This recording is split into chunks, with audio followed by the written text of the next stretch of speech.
Hello everyone, this is Muskan Jain and welcome back to your favourite channel magnet brains, जो आपको provide करता है quality education, वो भी फ्री ऑफ कॉस्ट। जैसा कि आपको पता है, चल रही है प्रीवियस ईयर क्वेश्चन पेपर की सीरीज। मैं आपको करवा रही हूँ बायोलॉजी के कई सारे प्रीवियस ईयर क्वेश्चन पेपर्स को कंप्लीटली सॉल्व, जिसके अंदर कई सारे पेपर्स तो हम सॉल्व कर ही चुके हैं, राइट। और आज हम करने वाले हैं 2022 का previous year question paper completely solve करने वाले हैं। हर एक क्वेश्चन का कंप्लीट एक्सप्लेनेशन आपको मिलने वाला है, कंप्लीट आंसर यहाँ पर आपको मिलने वाला है। तो बस इसी के साथ स्टार्ट करते हैं क्या प्रीवियस ईयर क्वेश्चन पेपर को सॉल्व करना। और जैसा कि आपको पता है कि मैग्नेट ब्रेन्स आपको क्लास 6 से लेकर क्लास 12 तक हर क्लास हर सब्जेक्ट का complete course, complete quality education provide करता है, वो भी फ्री ऑफ कॉस्ट। तो बस वेट किस बात का करना है, फटाफट से जाएं चैनल पर और जिस भी क्लास, जिस भी सब्जेक्ट को आप परस्यू करना चाहते हैं, आप फटाफट से कर सकते हैं। कहीं पर भी आपको कोई भी पेड सब्सक्रिप्शन लेने की जरूरत नहीं पड़ने वाली है। ओके, तो चलिए स्टार्ट करते हैं प्रीवियस ईयर क्वेश्चन पेपर को सॉल्व करना। जैसा कि अभी तक मैं आपको करवाती आ रही हूं, आपको पता है कि किसी भी क्वेश्चन को सिर्फ हम उसका आंसर जानने के लिए यहाँ पर अटेम्प्ट नहीं करते, हम अटेम्प्ट करते हैं उस पूरे के पूरे कॉन्सेप्ट को पढ़ने के लिए, राइट। तो बस आज इस पेपर में जितने भी नंबर ऑफ क्वेश्चन आने वाले हैं, आपको पता है they are not just the number of question, they are the number of concepts you are going to clear in this video. Okay, तो चलिए स्टार्ट करते हैं previous year question paper 2022 set 1 solve. हर एक पेपर में मैंने आपको क्या करवाया है, सबसे पहले मैंने आपको बताए हैं इंस्ट्रक्शंस की इंपॉर्टेंस। की इंस्ट्रक्शन वाला जो सेक्शन होता है, आपको लगता है ये तो सिर्फ पेपर का हाफ जो पोर्शन है उसको भरने के लिए होता है। It is not like that. इसका बहुत बहुत ज्यादा रेलेवेंस होता है, ये बहुत इंपॉर्टेंट है। कैसे देखेंगे? देखो भाई, इंस्ट्रक्शंस आपको सबसे पहली बात तो ये है कि ये आपको हेल्प करते हैं स्ट्रैटेजी बनाने में कि आपको पेपर कैसे अटेम्प्ट करना है। अब हर पेपर में ये बातें आप मुझसे सुन ही रहे हो, तो आप तो हो गए हो इस चीज से यूज टू कि यस मैम, हमें पता है, हमें हर सेक्शन के number of questions and the number of marks allotted to them, इन सारी चीजों को ध्यान में रखते हुए किस सेक्शन को कितना वक्त देना है, किस सेक्शन में कितने ज्यादा आंसर्स हमें एलैबोरेटिव लिखने हैं, और हर एक चीज का टाइम मैनेजमेंट हमें करना होता है। इस पूरी स्ट्रैटेजी को बनाना मैंने आपको सिखा दिया है। इससे पहले के कई सारे पेपर्स जो हम सॉल्व करते आ रहे हैं, वहां मैंने आपको ये स्ट्रैटेजी सिखाई हुई है। तो बस आज हम देख लेते हैं फटाफट से कि यहाँ इस पेपर में हमारे पास कितने सेक्शंस हैं, कितने नंबर ऑफ क्वेश्चंस हैं, टाइप ऑफ क्वेश्चंस किस तरह के पूछे गए हैं। फॉर एग्जाम्पल 2021 का पेपर जो हमने सॉल्व किया था, उसके अंदर सारे एमसीक्यूज ही थे। 60 एमसीक्यूज टाइप वो क्वेश्चन पेपर उस वक्त आया था due to Covid and all. Okay, तो चलिए देख लेते हैं आज के पेपर में क्या है हमारे पास। This question paper contains 13 questions and all questions are compulsory. इस क्वेश्चन पेपर में आपके पास 13 क्वेश्चंस हैं और हर एक क्वेश्चन कंपल्सरी है। Then the question paper has 3 section, section A B C. यहाँ पर इस क्वेश्चन पेपर में 3 सेक्शंस हैं, ए, बी और सी। सेक्शन ए है 6 questions of 2 marks each. Section A में 6 क्वेश्चंस हैं 2 मार्क्स के, एंड देन सेक्शन बी में 6 क्वेश्चंस हैं 3 मार्क्स के, एंड देन सेक्शन सी में भी केस बेस्ड क्वेश्चंस हैं ऑफ 5 मार्क्स। ठीक है, सेक्शन सी में क्या है, एक केस बेस्ड क्वेश्चन है and it is of 5 marks. ठीक है, एक केस के ऊपर जितने भी रिस्पेक्टिव क्वेश्चंस होंगे, दे कंसिस्ट 5 मार्क्स। ठीक, तो देखेंगे बहुत ही छोटा सा पेपर है, बहुत ही छोटा सा पेपर है, बहुत ज्यादा लेंथी नहीं है।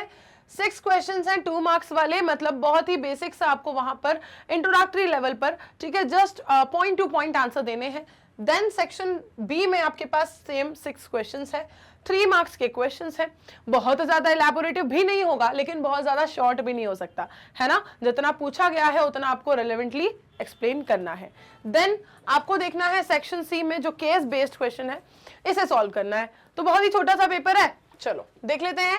आप देखेंगे एक बात इंपॉर्टेंट, सबसे बड़ी वाली, कि जितने भी प्रीवियस ईयर क्वेश्चन पेपर्स आप सॉल्व कर रहे हो इस सीरीज के अंदर, राइट, ये पूरा बंच आपको मिल रहा है, राइट, इतने सारे प्रीवियस ईयर क्वेश्चन पेपर्स का। तो अब आप समझ लीजिए कि आपको कितनी इंपॉर्टेंट क्वेश्चंस की एक कहते हैं ना वन स्टॉप सॉल्यूशन मिल चुकी है, कि जितने भी सारे इंपॉर्टेंट क्वेश्चंस होते हैं पूरे के पूरे सिलेबस से, ना कि एक चैप्टर, ना कि 2 चैप्टर, ना कि टर्म 1, ना कि टर्म 2, कंप्लीट फाइनल एग्जाम की आपकी कंप्लीट प्रिपरेशंस यहाँ पर हो रही हैं और इन प्रिपरेशंस में आपको जो सबसे ज़्यादा नीड होती है पूरा सिलेबस कवर करने के बाद, पूरा सिलेबस कंप्लीट करने के बाद, कि हमें अब करना है सबसे ज़्यादा इंपॉर्टेंट मोस्ट आस्क्ड क्वेश्चंस की प्रैक्टिस। वो आपको यहाँ पर इससे मिलते हैं। आपको सबको पता है कि चाहे बात सीबीएसई की हो या आप बात कर लो कि 11th-12th बोर्ड की हो या किसी दूसरे भी एग्जाम को आप देखोगे, तो हमेशा सबसे ज्यादा इंपॉर्टेंट क्वेश्चंस कौन से होते हैं? जो प्रीवियसली आस्क्ड होते हैं। ठीक है, हमेशा वही सबसे ज्यादा इंपॉर्टेंट होते हैं। उन क्वेश्चंस के रिपीट होने के चांसेस भी बहुत होते हैं और उन क्वेश्चंस से सेम कॉन्सेप्ट से क्वेश्चंस आने के चांसेस भी बहुत होते हैं। ठीक है, तो ये आपका सबसे ज्यादा मेजर मोस्ट इंपॉर्टेंट सेक्शन है जो हम यहाँ कवर कर रहे हैं। तो बस आपको बने रहना है सारे ही पेपर्स के सोल्यूशन में मेरे साथ। चलिए आज का पेपर सॉल्व कर लेते हैं। लास्ट 2 इंस्ट्रक्शंस देखेंगे। There is no overall choice, यहाँ पर कोई ओवरऑल चॉइस तो नहीं है, लेकिन internal choice have been provided in some questions. A student has to attempt only one of the alternatives in such question। और जहां पर भी आपको इंटरनल चॉइस मिलती है, हमेशा ध्यान देना है कि उनमें से कोई एक ही सॉल्व करना होता है। आप दोनों कभी भी सॉल्व कर नहीं आओगे। ठीक है, अगर क्वेश्चन नंबर 1 दिया है एंड और में आपके पास उसके दूसरे क्वेश्चन भी अवेलेबल हैं, तो आप कभी भी उन दोनों को सॉल्व नहीं करोगे। हमेशा आपको उन दोनों में से जो भी आप बेस्ट पॉसिबल सॉल्व कर सकते हो, जिसके आंसर को आप बेस्ट रिप्रेजेंट कर सकते हो, जिसमें आप बहुत अच्छा सा उसका प्रेजेंटेशन दे सकते हो with some diagrams and with some important points, तो आप उसे अटेम्प्ट करोगे। ठीक है, समझे बात? Then Wherever necessary, neat and properly labeled diagrams should be drawn। जहां भी जरूरत है वहां पर आपको काफी नीट और प्रॉपरली लेबल्ड डायग्राम्स को बनाना है। ओके, कहीं भी कोई भी आपको मैसी सा अपीयरेंस नहीं देना है डायग्राम्स में। बायोलॉजी के डायग्राम्स आपकी ड्राइंग स्किल्स नहीं मांगते। हमेशा ये डायलॉग मैं आपको डिलीवर करती हूँ कि बायोलॉजी के डायग्राम्स में आपकी ड्राइंग स्किल नहीं चाहिए। बायोलॉजी के डायग्राम में चाहिए तो क्या? कॉन्सेप्ट एक्यूरेसी, कि कॉन्सेप्ट आपने एक्यूरेटली वहां पर ड्रॉ करके दिखाया है, शो किया है, रिप्रेजेंट किया है और उसे प्रॉपर तरीके से नीट एंड क्लीन वे में लेबल किया है। That's it. ओके, चलो, तो आई थिंक आपको इंस्ट्रक्शन पोर्शन तो क्लियर हो ही गया होगा और अब आपको मोटिव भी क्लियर हो गया है। तो स्टार्ट करते हैं क्वेश्चन नंबर 1 से, which ask a boy developed some allergic reactions. एक लड़के को, एक स्टूडेंट को, एक बॉय को, किसी को भी कुछ एलर्जिक रिएक्शंस हुए। When he straight entered into his air conditioned room, जब वो डायरेक्टली अपने एयर कंडीशन रूम में एंटर कर गया, after a game of football outside his house, अपने घर के बाहर, ओके, अपने घर के बाहर फुटबॉल खेलते खेलते एकदम से वो अपने एसी रूम में एंटर कर गया और उसको हुए कुछ एलर्जिक रिएक्शंस। तो right any 2 symptoms that could be noticed in such condition.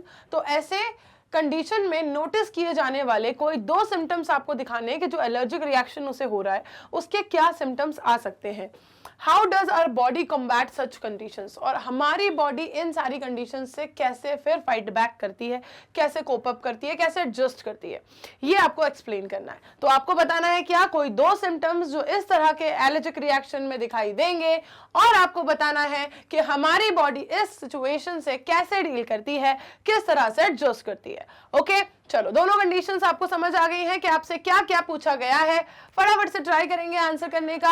आपको पता ही है मुस्कान मैम की क्लास का रूल कि यहाँ पर आपको डायरेक्टली मैं आंसर नहीं बताती, पहले बताना होता है आपको भी। ठीक है, तो चलो एक बार फटाफट से जरा कमेंट करके बता दो कि आपको क्या लगता है इन क्वेश्चंस के आंसर में, और उसके बाद मैं आपको बताऊंगी कि क्या होगा इसका करेक्ट आंसर और उसे हम कैसे फ्रेम करेंगे परफेक्टली। ठीक है, चलो फटाफट से बताओ जल्दी से, क्या आपको लगता है करेक्ट आंसर होगा इस क्वेश्चन का? बताएंगे जल्दी से। What will be the correct answer for this question? Question number 1, एक बॉय जो कि बाहर बहुत ज्यादा घर के बाहर फुटबॉल खेल रहा था, बहुत ज्यादा एनर्जी वाला काम कर रहा था, फिजिकली एक्टिव था। ठीक है, ऑब्वियस सी बात है उसे बहुत ज्यादा स्वेट आ रहा होगा, बॉडी बहुत ज्यादा हीट अप होगी और एकदम से वो एंटर कर गया अपने एयर कंडीशन रूम में। उसकी बॉडी ने दिखाए कई सारे एलर्जिक रिएक्शंस और उन एलर्जिक रिएक्शंस के सिम्टम क्या आए होंगे, वो उनमें से कोई 2 सिम्टम्स आपको जस्ट बताने हैं और बताना है कि हमारी बॉडी इस सिचुएशन से कैसे एडजस्ट करती है। ओके, चलो देख लेंगे आंसर। आई होप आप सभी ने आंसर कर दिया है। चलो देखेंगे आंसर क्या बनता है। Symptoms that could be noticed in such condition are, ऐसी कंडीशन में नोटिस किए जाने वाले कुछ सिम्टम्स क्या हो सकते हैं? स्नीजिंग, माइल्ड फीवर या रनिंग नोज। ठीक है, स्नीजिंग, माइल्ड फीवर या running nose. This exaggerated response of the immune system to certain antigens or conditions is called as allergy. हमारे immune system का ये जो exaggerated सा response आता है, ठीक है, ये क्या है? देखो, sneezing, माइल्ड फीवर और रनिंग नोज, ये सब किस वजह से आए हैं? ये सब है हमारे इम्यून सिस्टम का एग्जैजरेटेड रिस्पॉन्स, मतलब थोड़ा सा बढ़ा चढ़ा के दिया गया रिस्पॉन्स। ऐसा वो क्यों कर रही है? टू सर्टन एंटीजेंस और conditions is called as allergy. ये इसलिए कर रही है क्योंकि कुछ सर्टन एंटीजेंस या कुछ ऐसी एलर्जिक रिएक्शंस को वो क्या कर रही है? बॉडी कवर अप कर रही है, कोप अप कर रही है, उसके साथ एडजस्ट कर रही है। सिंपल सी बात है, जब आप बहुत ज्यादा गर्मी में, घर के बाहर धूप में बहुत ज्यादा फिजिकली एक्टिव हो, दौड़ रहे हो, रनिंग कर रहे हो, स्किपिंग कर रहे हो, कोई फिजिकल एक्सरसाइज परफॉर्म कर रहे हो, कोई इस तरह से स्पोर्ट्स एक्टिविटी कर रहे हो, जैसे ये स्टूडेंट बॉय क्या कर रहा था? फुटबॉल खेल रहा था। तो ऐसी कंडीशंस में क्या होता है? ऐसी कंडीशंस में बॉडी बहुत ज्यादा हीटअप रहती है ना, बहुत ज्यादा स्वेटिंग हो रही होती है। और उस कंडीशन से एकदम से जब आप चले जाओगे एकदम कूल एनवायरनमेंट में, एकदम एक्सट्रीम हाई से एकदम एक्सट्रीम कोल्ड पे, ठीक है, एयर कंडीशन रूम में आप चले गए, आउटसाइड एनवायरनमेंट से एकदम से इंडोर और कोल्ड एनवायरनमेंट में चले गए, तो क्या होगा? जो आपकी बॉडी है वो इस टेम्परेचर चेंज को एकदम से अडेप्ट करने के लिए क्या करेगी? जो भी वहाँ के आपको एंटीजेंस, जो भी एडवर्स कंडीशंस है, उन सब से एक रिएक्शन प्रोवाइड करेगी, और वो जो रिएक्शन प्रोवाइड करेगी वो कहलाता है एलर्जिक रिएक्शन। ठीक है, वो क्या कहलाएगा? एलर्जिक रिएक्शन, जो कि हमारी बॉडी ने उस पर्टिकुलर एंटीजन से बचने के लिए, उस पर्टिकुलर एंटीजन से लड़ते वक्त, फाइट करते वक्त जो रिस्पॉन्स दिखाया है वो है। ठीक है, तो सी, स्नीजिंग, माइल्ड फीवर और रनिंग नोज, ये सब क्या है? ये सारे वो सिम्टम्स हैं जो हम नोटिस करेंगे हमारी बॉडी में। और ये किसके रिस्पॉन्स है? ये हमारे इम्यून सिस्टम के रिस्पॉन्स है, क्योंकि हमारा इम्यून सिस्टम ही तो सबसे लड़ रहा होता है ना। किन सबसे? एंटीजन से, एडवर्स कंडीशन से। तो उसने ये सारे रिस्पॉन्स दिए हैं और इसी चीज को हम कहते हैं एलर्जी। ठीक है, जब ये सारे रिस्पॉन्स हमें दिखते हैं ना कि हमारी रनिंग नोज हो रही है, स्नीज कर रहे हैं बहुत ज्यादा, अरे कुछ नहीं, वो तो हम धूप में खड़े थे और अब एकदम से हम आ गए हैं यहाँ पर एकदम ठंडे ठंडे एटमॉस्फेयर में, बहुत कम टेम्परेचर कर रखा है हमने रूम का, तो बस एलर्जी हो गई है। कहते हो किसी को डस्ट से एलर्जी होती है, कोई अच्छा खासा बैठा हुआ है अपने रूम में, लेकिन अचानक से किसी ने आके वहां पे बहुत सारी धूल उड़ा दी, किसी ने बहुत सारा झाड़ू मारना स्टार्ट कर दिया वहां पे, और वो छींक छींक के पागल हुए जा रहा है, sneezing sneezing sneezing back to back again and again. क्या हो गया? एकदम से क्या हो गया? अभी तो अच्छे बैठे थे, अब क्यों छींकने लग गए? अरे यार एलर्जी हो गई है, एलर्जिक रिएक्शन है ना, कहते हो ना। तो बस वैसा ही होता है, राइट, बिल्कुल वैसा ही होता है। इसी को हम कहते हैं क्या? एलर्जी। और इसी तरह से आते हैं इसके सिम्टम्स। कौन देता है ये रिस्पॉन्स? इम्यून सिस्टम देता है। भाई इम्यून सिस्टम का ही तो काम है हमारी बॉडी के लिए लड़ना, हमारी बॉडी को बचाना, उसके लिए फाइटिंग करना। ठीक है, चलो, तो आई थिंक बहुत ही सिंपल सा, छोटा सा, बढ़िया सा क्वेश्चन था। सिम्टम्स आपको समझ में आए होंगे। अब देख लें इसमें आगे कि ये जो भी सिम्टम्स है, the symptoms of which are caused due to the release of chemicals like histamine and serotonin. ये जो इम्यून सिस्टम के आपने अभी सिम्टम्स देखे और उसका रिस्पॉन्स देखा, यहां पर कहा जा रहा है कि ये जो सिम्टम्स है, ये जो सिम्टम्स हैं एलर्जी के सिम्टम्स, ये क्यों आते हैं? जब रिलीज होते हैं कुछ केमिकल्स जैसे कि हिस्टामिन एंड सेरोटोनिन।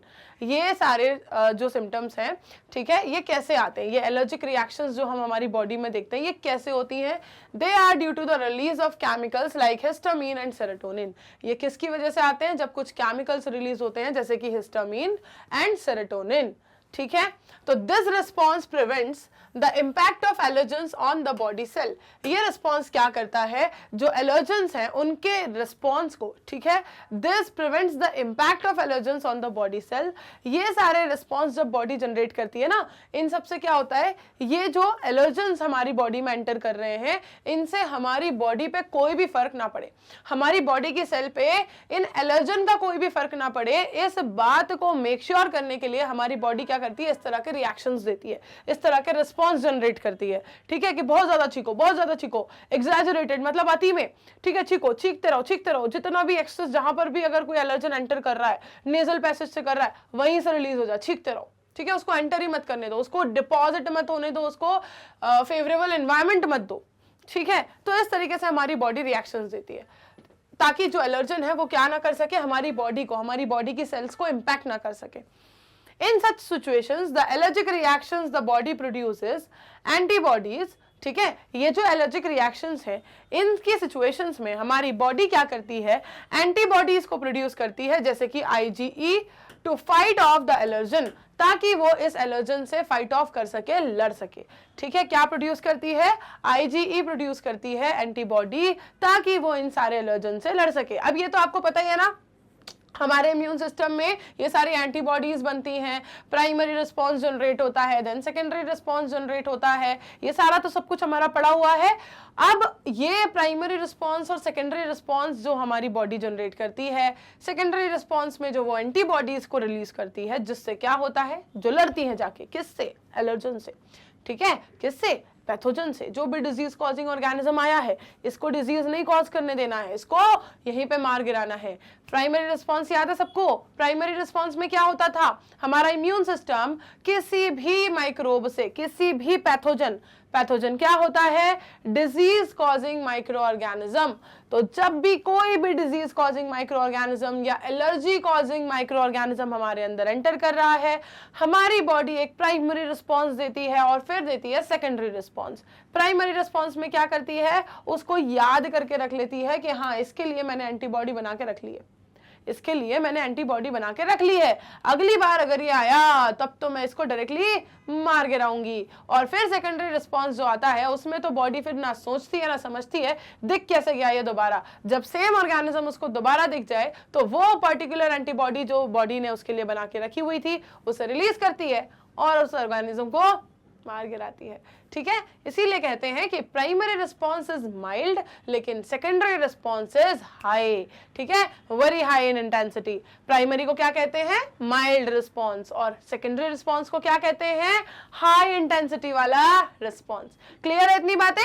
चलो, ये तो भाई कुछ हमारा इम्यून सिस्टम का नॉलेज था। अब देखेंगे that chemicals like cytokines also be release to lower the allergic reaction. कुछ केमिकल्स जैसे कि साइटोकाइंस, इनको भी रिलीज किया जाता है ताकि जो एलर्जिक रिएक्शन है उसको क्या किया जा सके, लो किया जा सके। ओके, चलो, ये कुछ मैकेनिज्म थे बॉडी के, ये कुछ मैकेनिज्म थे बॉडी के जो बॉडी परस्यू करती है ताकि वो एलर्जिक रिएक्शंस जो हो रही हैं, जो एलर्जन एंटर कर रहे हैं बॉडी के अंदर, उनसे हमारी बॉडी की सेल को इंपैक्ट होने से बचा सके, बॉडी को कोई भी नुकसान होने से बचा सके। इसलिए ये सारे सिम्टम्स, ये सारे रिस्पॉन्स इम्यून सिस्टम जनरेट करता है। क्लियर है? क्लियर है आंसर? बताओ, सिर्फ आंसर नहीं, पूरे कॉन्सेप्ट की बात चल रही है। क्या जो क्वेश्चन में पूछा गया था वो पूरा कॉन्सेप्ट आपको समझ आ गया? एक बार जरा फटाफट से, आपको पता ही है क्या बताना होता है, थम्स अप। फटाफट से बताएंगे। चलिए, question number 2, question number 2 A part देखेंगे। Write the scientific name of the plant from where natural cannabinoids are obtained. आपको बताना है प्लांट का साइंटिफिक नेम जहां से नेचुरल कैनाबिनॉइड्स को ऑब्टेन किया जाता है।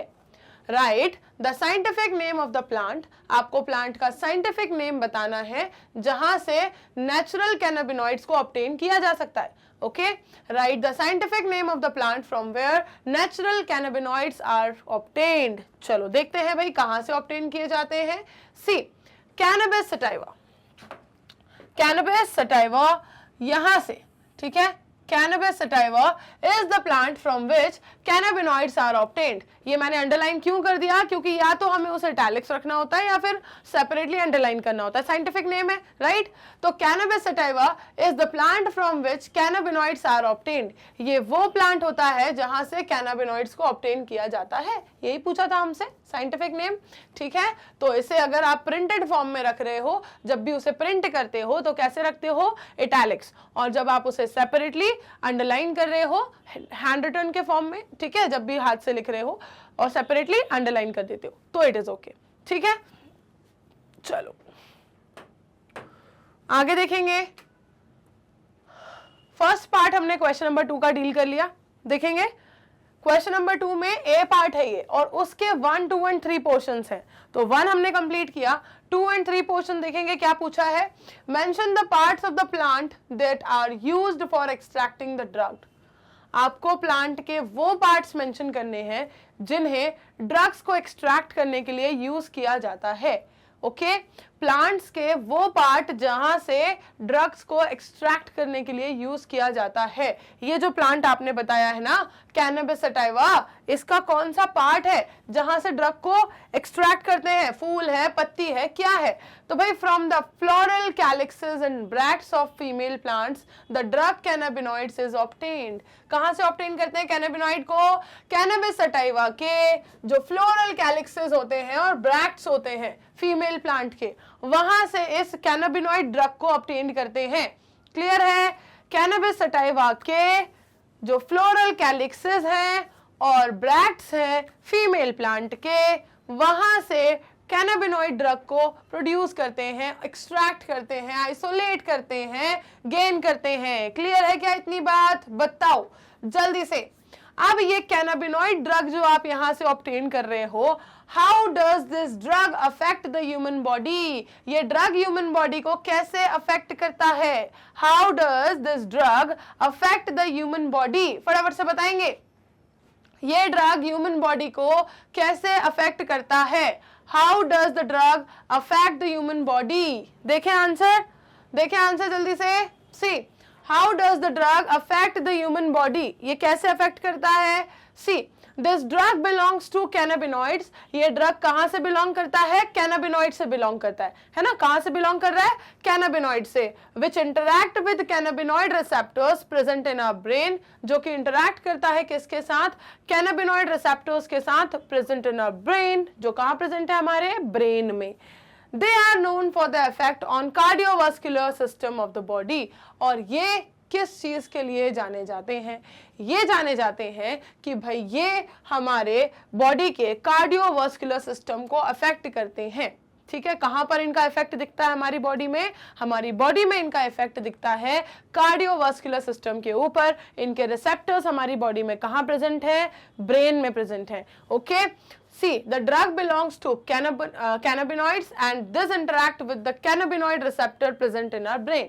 हमने जितने भी ड्रग्स देखे हैं, ठीक, हमने जितने भी ड्रग्स देखे हैं हेल्थ एंड डिजीज में, जब हमने सारी चीजें पढ़ी हैं, तो इन सारे ड्रग्स के हमारी बॉडी में अलग अलग रीजन्स पे रिसेप्टर्स प्रेजेंट होते हैं। इसका रिसेप्टर, कैनाबिनॉइड का रिसेप्टर कहाँ प्रेजेंट है? हमारे ब्रेन में। ओके, कहाँ प्रेजेंट है? हमारे ब्रेन में। चलो आगे देखें, आगे देखें।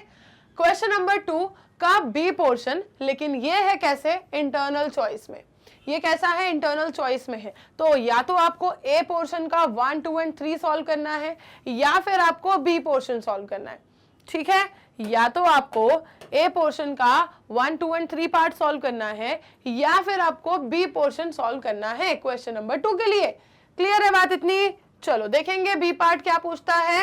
Epithelial lining of our intestine, हमारे इंटेस्टाइन की जो एपिथेलियल लाइनिंग है, the epithelial lining of our intestine is considered as secondary lymphoid organ.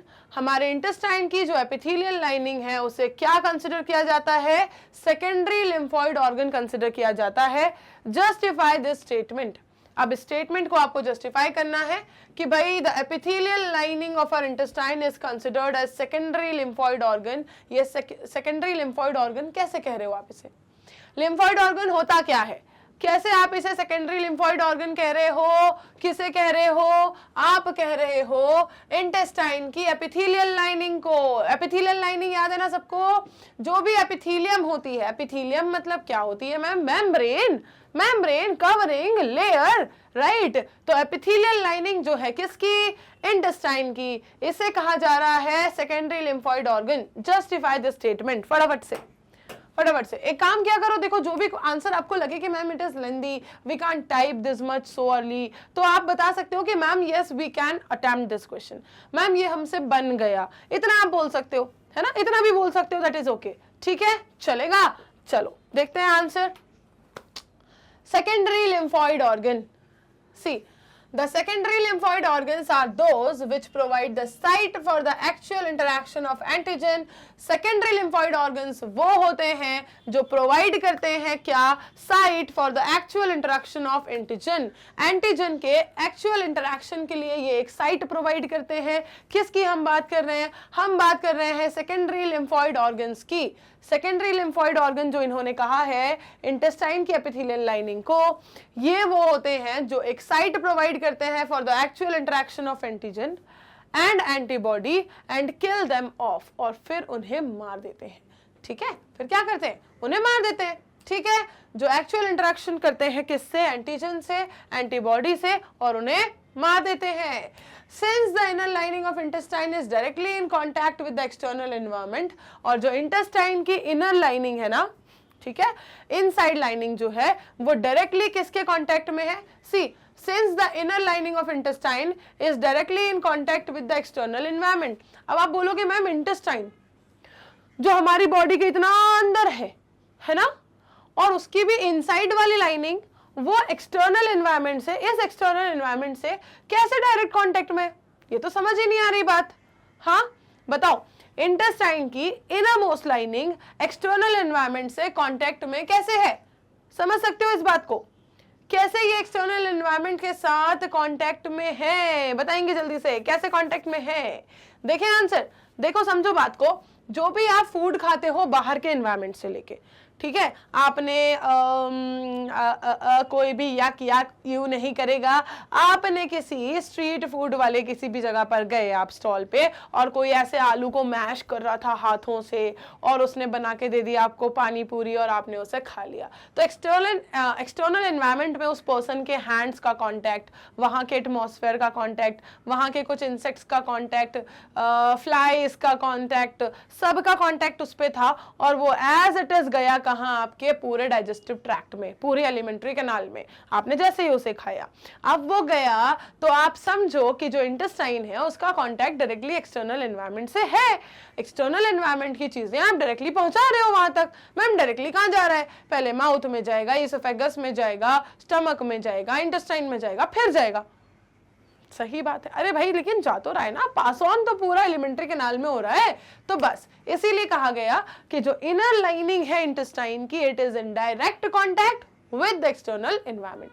अब ये एक्सटर्नल एनवायरनमेंट से अगर कोई भी ऐसा डिजीज कॉजिंग ऑर्गेनिज्म चला जाता है इंटेस्टाइन तक, तो वो क्या करती है, वो किसी इम्यून सिस्टम का अलग से वेट नहीं करती कि वो आएगा रिस्पॉन्स दिखाएगा, वो डायरेक्टली एज एक्ट करती है सेकेंडरी लिम्फोइड ऑर्गन की तरह, और डायरेक्टली उन लोगों के साथ डील करती है, लड़ाई करती है और उनको मार देती है डायरेक्टली।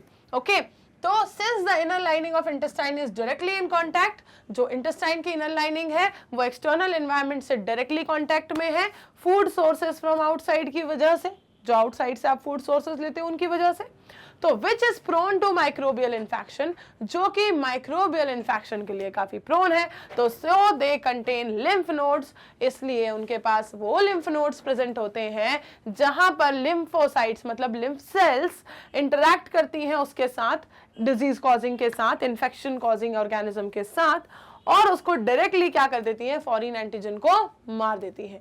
डायरेक्ट ये अपना रिएक्शन दिखाती हैं, इंतजार नहीं करती कि इम्यून सिस्टम अपना रिएक्शन देगा, डायरेक्ट अपना रिएक्शन ये दिखाती हैं। ओके, तो hence the epithelial lining of our intestine is considered as a secondary lymphoid organ. इसीलिए जो हमारे इंटेस्टाइन की एपिथेलियल लाइनिंग है उसे क्या कंसिडर किया जाता है, सेकेंडरी लिम्फोइड ऑर्गन कंसिडर किया जाता है। Hence the epithelial lining of our intestine is considered as secondary lymphoid organ. जो हमारे इंटेस्टाइन की एपिथेलियल लाइनिंग है, इनर मोस्ट लाइनिंग है, उसको सेकेंडरी लिम्फोइड ऑर्गन कहते हैं। कोई दिक्कत है क्या, बताओ, कहना पड़ेगा ना, क्योंकि वो काम कर रही है, डायरेक्टली मार के गिरा रही है, किसी का इंतजार नहीं कर रही कि भाई आपका काम है, आपका डिपार्टमेंट है, आप जानो, मैं क्यों डील करूं।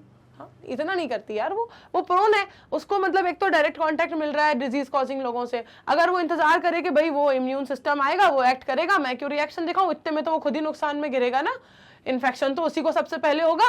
नहीं, ऐसा नहीं करता, डायरेक्टली एक्ट करता है एज सेकेंडरी लिम्फोइड ऑर्गन। उसके पास प्रेजेंट होते हैं लिम्फ नोड्स, उसके पास प्रेजेंट होती हैं लिम्फोसाइट मतलब लिम्फ सेल्स, और वो उनकी हेल्प से डायरेक्टली उस डिजीज कॉजिंग एंटीजन को, फॉरेन एंटीजन को, जो भी आप कहना चाहो, बहुत सारे नाम है, उसको डायरेक्टली मार गिराता है। ठीक है, क्लियर है बात इतनी, आगे देखें क्या, आगे देखें क्या, चलो देखेंगे क्वेश्चन नंबर 3 क्या कहता है। चलिए देखते हैं question number 3। See, farmers are often suggested to use the following organisms in their crop land so as to improve the soil fertility। Farmers को सजेस्ट किया जाता है कि इन फॉलोइंग ऑर्गेनिजम्स को आप यूज करो अपनी क्रॉप लैंड पर, मतलब अपने खेत पर, अपनी फील्ड पर, जहां आप फसल उगा रहे हो, जहां आप क्रॉप्स को कल्टीवेट कर रहे हो, so as to improve the soil fertility, ताकि वहां की जो सॉइल है उसकी फर्टिलिटी इंक्रीज हो जाए, है ना, उसकी फर्टिलिटी क्या रहे, इंक्रीज हो जाए। तो इसके लिए देखो उन्होंने कौन कौन से ऑर्गेनिज्म सजेस्ट किए हैं, राइजोबियम एंड एनाबेना। अब आपको इस चीज को एक्सप्लेन करना है कि भाई यही दो ऑर्गेनिजम्स जो सजेस्ट किए गए हैं, ठीक है, स्पेसिफिकली इनको आपको एक्सप्लेन करना है कि ये ऐसा क्या करेंगे जिससे सॉइल की फर्टिलिटी इंक्रीज हो जाए। यही मतलब हुआ ना क्वेश्चन का। आपसे कहा कि भाई फार्मर्स को इन ऑर्गेनिजम्स को यूज करने के लिए सजेस्ट किया जाता है, सिर्फ ये नहीं होते तो बहुत सारे हैं, राइट, होते तो बहुत सारे ऑर्गेनिजम्स हैं जिन्हें सजेस्ट किया जाता है, लेकिन आपको स्पेसिफिकली दो ऑर्गेनिज्म क्वेश्चन में गिवन है, तो आपको सिर्फ इन दो का स्पेसिफिकली बताना है कि राइजोबियम और एनाबेना ये दोनों प्लांट को, क्रॉप को, उसकी सॉइल को किस तरह से बेनिफिट प्रोवाइड करेंगे कि उसकी फर्टिलिटी जो है सॉइल की वो इंप्रूव हो जाए। ठीक है, ये आपको यहां पर आंसर में एक्सप्लेन करना है। तो आई होप आपको क्वेश्चन तो समझ आ गया है कि पूछ क्या रहे हैं, है ना, आंसर किस डायरेक्शन में फ्रेम करना है। पहली बात, सबसे इंपॉर्टेंट पॉइंट जो आपको समझना होता है वो यही होता है कि भाई क्वेश्चन में पूछना क्या चाह रहे हैं और उसको आपको किस तरह से फ्रेम करना है। एक आंसर की ना कोई डायरेक्शन होनी चाहिए, कोई एक अप्रोच होनी चाहिए कि हम जो आंसर दे रहे हैं वो किस तरफ जा रहा है। ठीक है, तो आपको ये एक्सप्लेन करना है कि भाई राइजोबियम हैज दिस प्रॉपर्टी जिसकी वजह से सॉइल की फर्टिलिटी इंक्रीज होती है, and Anabaena has this much properties जिनकी वजह से सॉइल की फर्टिलिटी इंक्रीज होती है, and hence these organisms are suggested to the crop land. ठीक है, इसलिए इन्हें फार्मर्स को सजेस्ट किया जाता है उनकी क्रॉप लैंड पे यूज करने के लिए। ठीक है, चलो देखेंगे आंसर। सबसे पहले राइजोबियम, ठीक है, सबसे पहले Rhizobium. Rhizobium lives in the root nodules of leguminous plants. ये लेग्यूमिनस प्लांट्स के रूट नोड्यूल्स में होता है। It lives in the root nodules of the leguminous plants and fixes atmospheric nitrogen into the soil. और atmosphere की nitrogen को, मतलब atmospheric nitrogen को फिक्स करके प्रोवाइड करता है किसमें, सॉइल में। समझे क्या कुछ बात को। राइजोबियम कहाँ रहता है, राइजोबियम रहता है किस तरह से, लेग्यूमिनस प्लांट्स जो हैं उनके रूट नोड्यूल्स में रहता है। ठीक है, उनके रूट नोड्यूल्स में रहता है। ओके, और वहां रहकर ये प्लांट को क्या बेनिफिट प्रोवाइड करता है, प्लांट को ये एटमॉस्फेयर से नाइट्रोजन को फिक्स करके प्रोवाइड करता है। एटमॉस्फेरिक नाइट्रोजन को फिक्स करने का मतलब क्या होता है, ये आप सबको याद होगा, आप सबको याद होगा, मैंने पढ़ाया हुआ है भाई। एटमॉस्फेरिक नाइट्रोजन को फिक्स करना मतलब क्या, अरे ये तो बी बन गया। एटमॉस्फेरिक नाइट्रोजन को फिक्स करना मतलब क्या, मतलब कुछ नहीं, सिर्फ उसका फॉर्म चेंज करना। एटमॉस्फेरिक नाइट्रोजन को फिक्स करना है ना, तो सबसे पहली बात तो ये आएगी कि बताओ एटमॉस्फेयर का नाइट्रोजन किस फॉर्म में होता है। मैम ऑब्वियस सी बात है, एटमॉस्फेयर में जितनी भी गैसेज है, राइट, एटमॉस्फेयर में क्या है, एयर है, सब कुछ क्या है, गैस है। एयर क्या है, मिक्सचर ऑफ गैसेज है, उसमें क्या होती है, नाइट्रोजन भी होती है। मतलब नाइट्रोजन कैसी, गैसियस फॉर्म में। तो एटमॉस्फेरिक नाइट्रोजन कैसी है, बताओ, एटमॉस्फेरिक नाइट्रोजन कैसी है, गैसियस है। क्लियर है इतनी बात। अब इसको क्या करना है, इस एटमॉस्फेरिक नाइट्रोजन को फिक्स करना है, मतलब इसे कन्वर्ट कर दो गैसियस से सॉल्यूबल फॉर्म में। मैम हम क्यों करें, ये काम तो इनका है ना। अरे हाँ, यही करते हैं। क्या करते हैं, ये एटमॉस्फेयर के नाइट्रोजन को गैसियस से सॉल्यूबल फॉर्म में कन्वर्ट कर देते हैं। ऐसा क्यों, क्योंकि हमें पता है ना, प्लांट जो है वो रूट्स के थ्रू अपना सारा न्यूट्रिशन, सारे के सारे एसेंशियल मिनरल्स, न्यूट्रिएंट्स, सब कुछ रूट्स के थ्रू एब्जॉर्ब करते हैं। मतलब पानी में जो सब कुछ डिसॉल्व हो जाता है ना, सॉइल का जो आसपास वाटर कंटेंट है उसमें जो न्यूट्रिएंट्स डिसॉल्व हो जाते हैं, उन डिसॉल्व्ड न्यूट्रिएंट्स को विद वाटर रूट्स जो है वो एब्जॉर्ब करती हैं। रूट्स इन सारे डिसॉल्व्ड मिनरल्स और न्यूट्रिएंट्स को विद वाटर एब्जॉर्ब करती हैं। तो विद वाटर एब्जॉर्ब करने के लिए वाटर सोल्यूबल होना चाहिए हर चीज को। वाटर सोल्यूबल होने के लिए उसे गैसियस से सोल्यूबल में कन्वर्ट होना जरूरी है। सिंपल सी बात है मैम। तो बस समझ गए हम कि ये जो एटमॉस्फेयर में गैसियस फॉर्म में नाइट्रोजन प्रेजेंट है उसे सोल्यूबल फॉर्म में कन्वर्ट करने का काम कौन करके देते हैं? ये माइक्रोब्स करके देते हैं।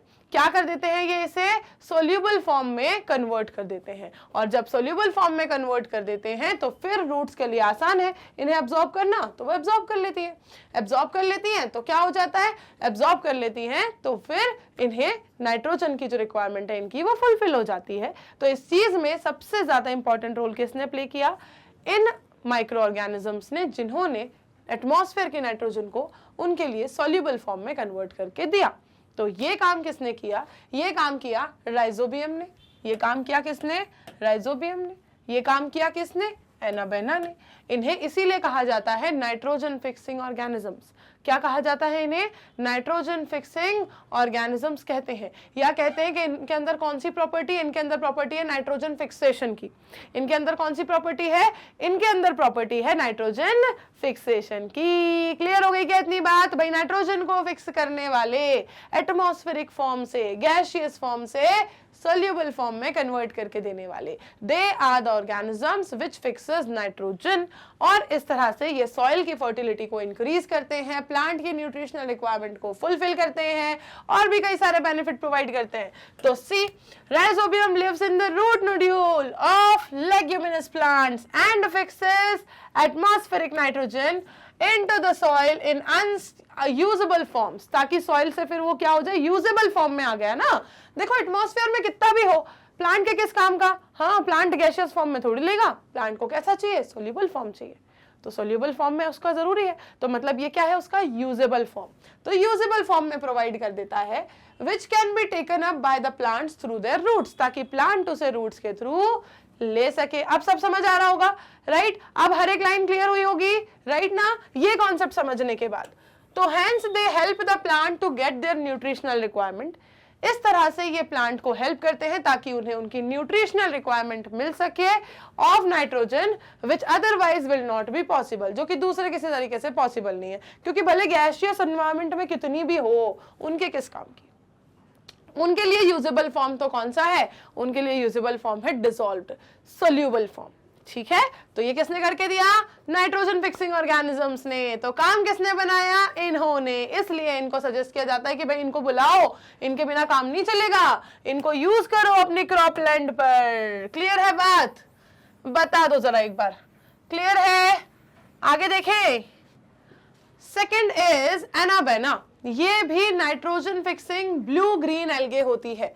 ठीक है, बैक्टीरियम है। See Anabaena is a nitrogen fixing BGA blue green algae, a bacterium which fixes atmospheric nitrogen. मतलब सेम, ये भी एटमॉस्फेयर के नाइट्रोजन को फिक्स कर रहा है गैसियस से सोल्यूबल फॉर्म में कन्वर्ट करके। Okay, fixes atmospheric nitrogen into soil in the usable forms for the plant to utilize them, ताकि plant उसे utilize कर सके। and thus farmers are suggested to use them to improve the growth and yield for their crop, ताकि उनकी crop की भी और उनकी soil की भी, दोनों की ही क्या हो? क्वालिटी इंक्रीज हो जाए। सॉइल की क्वालिटी इंक्रीज होगी, उसकी फर्टिलिटी इंक्रीज होगी और प्लांट को उसके प्रॉपर न्यूट्रिएंट्स मिलेंगे तो उसकी ग्रोथ प्रॉपर होगी, उसकी ग्रोथ प्रॉपर होगी, उसकी न्यूट्रिशनल क्वांटिटी बढ़ेगी। ठीक है, और इस तरह से उसकी क्रॉप भी अच्छी बनेगी, उसकी सॉइल भी अच्छी रहेगी। तो इसलिए फार्मर्स को सजेस्ट किया जाता है कि आप इन माइक्रो ऑर्गेनिजम्स को अपनी क्रॉप लैंड पर यूज करो। ओके, क्लियर है कहानी? बताओ, कहानी क्लियर है क्या? यहाँ पर राइजोबियम और एनाबेना दोनों ही क्या कर रहे हैं? दोनों ही नाइट्रोजन फिक्स करके दे रहे हैं और हेल्प कर रहे हैं क्रॉप की ग्रोथ के लिए, सॉइल की फर्टिलिटी को मेंटेन करने के लिए। ठीक है, आगे देखते हैं क्वेश्चन नंबर 4। ओके, देखो जैसे जैसे क्वेश्चंस हम करते जा रहे हैं आप लोग मुझे फटाफट से कमेंट करके बताते चलेंगे। जैसे क्वेश्चन नंबर 1 हुआ, आपने मुझे फटाफट से बता दिया yes ma'am we have got this, या फिर अगर नहीं समझ आया तो भी आप मुझे बता सकते हो मैम यहाँ पर ये समझ नहीं आ रहा है, ये वाला पॉइंट एक बार और क्लियर हो जाता तो मजा आ जाता। जैसा भी आपको लगता है, ठीक है, बता सकते हो। क्वेश्चन नंबर 4 देखेंगे, organic farmer use Trichoderma and baculovirus as biological control agents, explain why. जो ऑर्गेनिक फार्मर होते हैं वो ट्राइकोडर्मा और बैक्यूलोवायरस को यूज करते हैं बायोलॉजिकल कंट्रोल एजेंट की तरह। इस बात को आपको एक्सप्लेन करना है। स्टेटमेंट दिया है कि ऐसा करते हैं, अब आपको एक्सप्लेन करना है भाई क्या है ये, क्यों करते हैं, क्या फायदा मिलता है, आपको एक्सप्लेन करना है, ठीक है। अब आपको याद रखना है कि क्वेश्चंस जो है वो 2 मार्क्स के ही हैं, तो बहुत ज्यादा इलैबोरेट नहीं करोगे, okay. Point two point answer देंगे that baculoviruses have double-stranded DNA that have species-specific insecticidal properties। जो baculoviruses होते हैं इनके पास double-stranded DNA होता है, ठीक है। बैक्यूलोवायरसेस जो होते हैं इनके पास डबल स्ट्रैंडेड डीएनए होता है that have species specific insecticidal properties, जिसमें स्पीशीज स्पेसिफिक इंसेक्टिसाइडल प्रॉपर्टीज होती हैं। They kill the insects and arthropods, ये क्या करते हैं, ये इंसेक्ट और आर्थ्रोपोड्स को मार गिराते हैं। क्या करते हैं ये, इंसेक्ट्स और आर्थ्रोपोड्स को मार गिराते हैं। क्या बात कर रहे हैं हम, that बैक्यूलोवायरसेस have double stranded DNA, बैक्यूलोवायरसेस में डबल स्ट्रैंडेड डीएनए होता है। क्या होता है, डबल स्ट्रैंडेड डीएनए। किस वजह से, अब उसके बारे में हमें बात करनी पड़ रही है। यहाँ पर वो कैसे हेल्प कर रहे हैं ऑर्गेनिक फार्मर को, ये क्या करते हैं, इनके पास स्पीशीज स्पेसिफिक इंसेक्टिसाइडल प्रॉपर्टी होती है कि ये उस पर्टिकुलर इंसेक्ट को क्या कर सके, मार के गिरा सके। तो they kill the insect and arthropods, ये इंसेक्ट्स और आर्थ्रोपोड्स को मार देते हैं, ठीक। Then Trichoderma are the most widely used fungal biocontrol agents. Trichodermas क्या होते हैं, ये सबसे ज्यादा वाइडली यूज किए जाने वाले फंगल बायोकंट्रोल एजेंट्स होते हैं against the fungal disease of so many things like pulses, है ना, दालों की फंगल डिजीज, ग्रेप्स की, अंगूर में लगने वाली फंगल डिजीज, कॉटन की, ठीक है, रुई में लगने वाली फंगल डिजीज, अनियन के लिए, कैरेट के लिए, देन पीस, प्लम्स, मेज, एप्पल एटसेट्रा। इतनी सारे जो ये वैरायटीज है ना, इन सब में लगने वाले फंगल इन्फेक्शंस, ओके, उन सब फंगल डिजीजेस के अगेंस्ट इनके पास क्या होते हैं, फंगल बायो कंट्रोल एजेंट्स। सी, फंगल बायो कंट्रोल एजेंट्स की तरह इसको यूज करते हैं, किसे, ट्राइकोडर्मा को। Thus they are used as biocontrol agents by organic farmers। इसलिए इन्हें बायोकंट्रोल एजेंट्स की तरह यूज किया जाता है। अब देखो यहाँ पर अगर आपको याद नहीं है कि बायोकंट्रोल एजेंट क्या होता है तो दिक्कत की बात है, ठीक है। जैसा मैंने आपको पढ़ाया हुआ है, बायोकंट्रोल एजेंट्स का मतलब वो लिविंग ऑर्गेनिजम्स जो कि किसी दूसरे लिविंग ऑर्गेनिज्म को ही कंट्रोल कर रहे हैं। एक लिविंग ऑर्गेनिज्म जो किसी दूसरे हार्मफुल लिविंग ऑर्गेनिज्म को कंट्रोल कर दे तो आपका काम आसान हो जाता है ना, आपको केमिकल यूज नहीं करने पड़ते, आपको केमिकल फर्टिलाइजर्स यूज नहीं करने पड़ते। ये सब क्या है आपके लिए, ये वर्क करते हैं आपके लिए कैसे, ऑर्गेनिक फार्मिंग में आपको हेल्प करते हैं, है ना। आपको केमिकल्स यूज करने की जरूरत नहीं पड़ती, आपको ऐसे हार्मफुल इफेक्ट्स जो उनसे मिलते हैं उन सब से बचना आपके लिए पॉसिबल हो जाता है। जो भी केमिकल फर्टिलाइजर्स होते हैं उनके कितने सारे हार्मफुल इफेक्ट्स हैं, उन सब से बच जाते हो अगर आपके पास क्या प्रेजेंट है, ऐसे बायो कंट्रोल एजेंट्स जो कि एक ऑर्गेनिज्म सिर्फ दूसरे को जो कि फॉर एग्जाम्पल कि पल्सेस हैं, इनमें चांसेस बहुत ज्यादा होते हैं कि भाई फंगल जो है डिजीज वो लग सकती है, ठीक है, इनमें चांसेस बहुत ज्यादा होते हैं। तो यहाँ पर हमें क्या जरूरत है, यहाँ पर हमें एक species specific bio control agent की जरूरत है जो पर्टिकुलर जिस स्पीशीज का फंगस लगता है उस स्पीशीज को मार गिराए, उस स्पीशीज को क्या करे, रोक दे, उस डिजीज को रोक दे। तो यहाँ पर ट्राइकोडर्मा हेल्प करता है इस तरह से इन सब की फंगल डिजीजेस से लड़ने में, ट्राइकोडर्मा हेल्प करता है। सिमिलरली बैक्यूलोवायरस जो होते हैं ये भी हेल्प करते हैं, कैसे, क्योंकि इनके पास है इंसेक्टिसाइडल प्रॉपर्टी, ये पर्टिकुलर इंसेक्ट और आर्थ्रोपोड को मार गिराते हैं। इस वजह से फिर फार्मर्स जो हैं अगर इन्हें यूज कर ले तो क्या हो रहा है भाई, एक ऑर्गेनिज्म बढ़िया तरीके से ग्रो कर रहा है, कोई दिक्कत भी नहीं है, और जिससे हमारी क्रॉप खराब हो सकती है उसे वो मार भी रहे हैं, ठीक है, उससे हमारी क्रॉप को बचा भी रहे हैं। और ना ही उससे फिर जो केमिकल फर्टिलाइजर से होने वाले हार्मफुल इफेक्ट्स हैं वैसा भी कुछ नहीं हो रहा फील्ड में। क्या इफेक्ट होते हैं हार्मफुल केमिकल फर्टिलाइजर से, मैम सॉइल की फर्टिलिटी चली जाती है, क्रॉप जो है वो अगर किसी ने उसको बिना वॉश किए खा लिया, ठीक है, किसी एनिमल ने, तो उसको बहुत सारी डिजीजेस हो सकती हैं। अगर किसी ह्यूमन बीइंग ने अगर उसको कंज्यूम कर लिया बिना वॉश किए या किसी भी तरीके से तो उसको भी बहुत सारी डिजीजेस हो सकती हैं। जो क्रॉप की फर्टिलिटी है वो बहुत कम हो जाती है, राइट। तो इस तरह से कई सारे डिजीजेस और कई सारी प्रॉब्लम्स ये क्रिएट करते हैं, कई सारे हार्मफुल इफेक्ट्स इससे आते हैं। जो सॉइल के साथ जो पूरा ग्राउंड वाटर है वो पूरा पॉल्यूट हो जाता है, राइट। तो कई सारे केमिकल फर्टिलाइजर्स के हार्मफुल इफेक्ट्स हैं जो कि लॉन्ग टर्म में भी और शॉर्ट टर्म में भी हर वक्त नुकसान ही पहुंचा रहे होते हैं।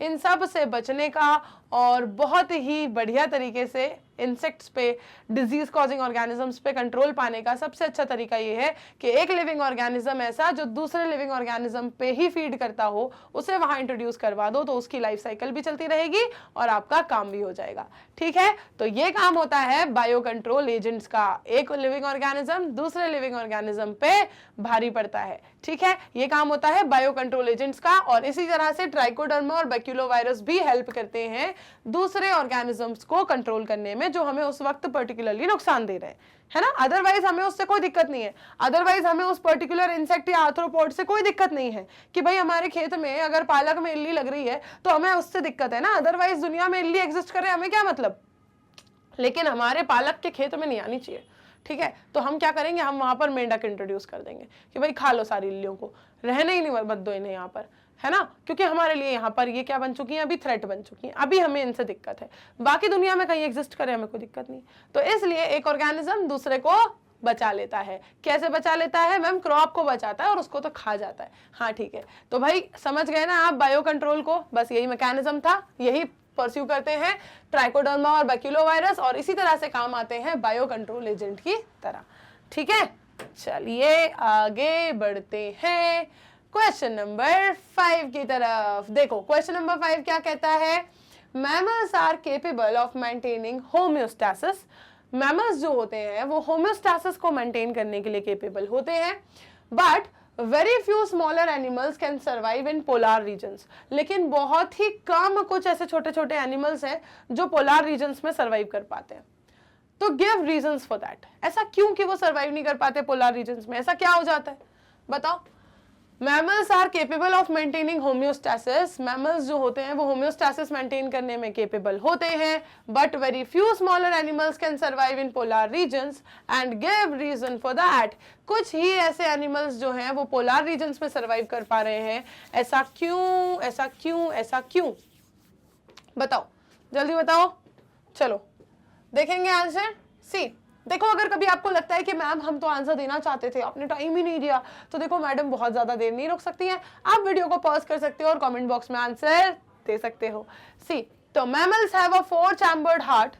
मैमल्स के पास क्या होता है, 4 चैम्बर्ड हार्ट, जो कि क्या करता है, it provides great efficiency to the organism so they can afford thermoregulation.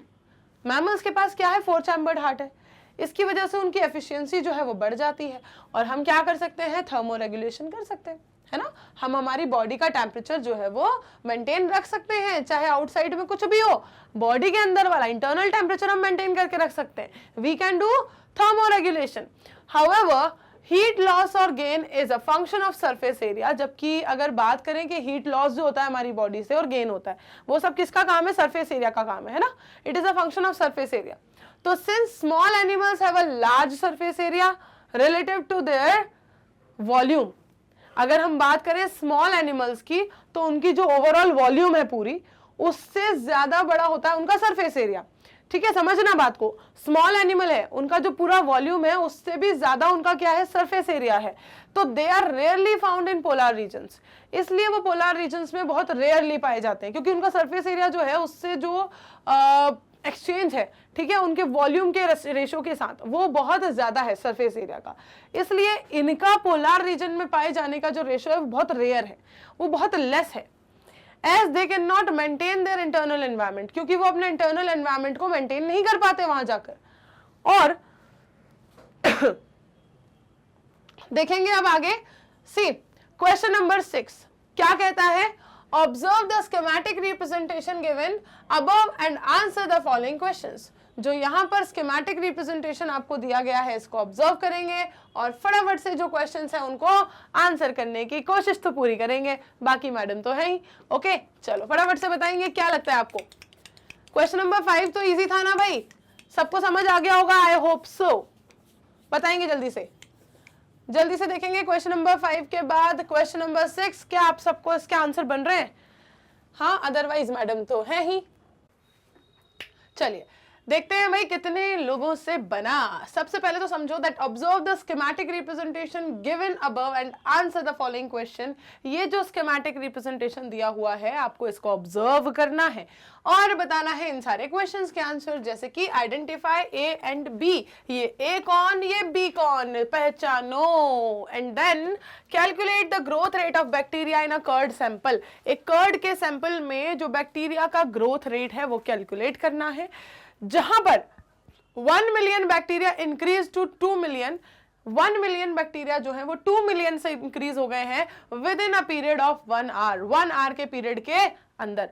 मतलब आपको ये समझना है कि 1 मिलियन से वो कन्वर्ट हो गए कि इसमें 2 मिलियन में, मतलब वो क्या हो गए, डबल हो गए। डबल हो गए कैसे, 1 घंटे के अंदर। अब इसके अकॉर्डिंग आपको बताना है कि इसका ग्रोथ रेट क्या है। ठीक है, तो आई थिंक क्वेश्चन तो सबको समझ आया है बढ़िया तरीके से। अब जरा बताओ ए कौन बी कौन, ग्रोथ रेट कितना, जल्दी से जल्दी जल्दी जल्दी जल्दी जल्दी जल्दी देखेंगे भाई। अगर आप लोगों ने आंसर्स दे दिए हैं तो वेल गुड, और अगर नहीं दिए हैं तो कोई बात नहीं, देख लेते हैं। See correct answer is B और ए। क्या है यहाँ पर समझेंगे, पॉपुलेशन के बाद जब हम कर रहे हैं, पॉपुलेशन डेंसिटी की जब हम बात कर रहे हैं, तो उसमें एड ऑन करेगा कौन, उसको ऐड करेगा उसमें कौन। यहाँ देखो बी आके इसमें क्या हो रहा है, ऐड हो रहा है। यहाँ पर इसको जो स्टडी करते हैं हम, यहाँ ऐसा नहीं है कि इधर से आ रहा है और इधर तक जा रहा है, नहीं, यहां से जो इसमें इनपुट आ रहा है वो किसका आ रहा है, नेटैलिटी का। बर्थ रेट से क्या होगा, इनपुट आएगा, इंक्रीज आएगा, और जो आउटपुट जा रहा है वो किससे जा रहा है, मॉर्टेलिटी से जा रहा है। इससे क्या आएगा, डिक्रीज आता है ना। इन्हें हम क्या करते हैं, इंक्रीजिंग फैक्टर और डिक्रीजिंग फैक्टर में डिवाइड करते हैं। कौन कौन इंक्रीजिंग होते हैं, इंक्रीजिंग होते हैं इमाइग्रेशन और नेटैलिटी, और डिक्रीजिंग होते हैं कौन, वो होता है क्या, वो होता है मॉर्टेलिटी और इमाइग्रेशन, है ना। क्लियर है इतना।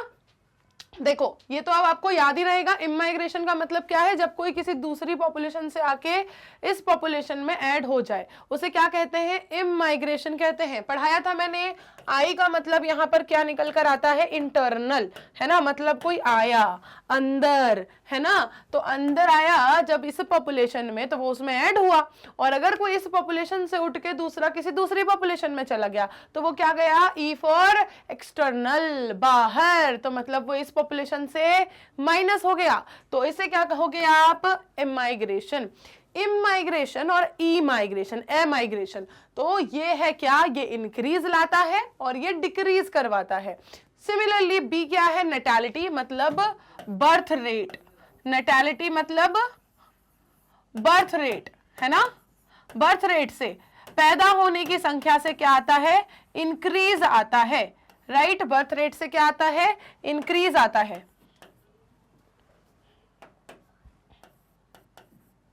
ठीक, इससे इंक्रीज आता है। और दूसरा क्या है, ए इज मॉर्टेलिटी, इससे क्योंकि क्या आता है, डिक्रीज आता है, ये आउटपुट है, मॉर्टेलिटी और डेथ रेट। ओके, मॉर्टेलिटी और डेथ रेट। क्लियर है इतनी बात, natality, mortality, birth rate, death rate. ठीक है। इमाइग्रेशन क्या होता है, जब कोई दूसरी पॉपुलेशन से माइग्रेट होके एंटर करे, अंदर आए हमारी पॉपुलेशन में, तो वो इंक्रीज लेके आएगा। और कोई हमारी पॉपुलेशन से कहीं बाहर चला जाए माइग्रेट होके, तो वो क्या करेगा, एग्जिट करेगा, एक्सटर्नल होगा, बाहर जाएगा, तो वो हो जाएगा इमाइग्रेशन।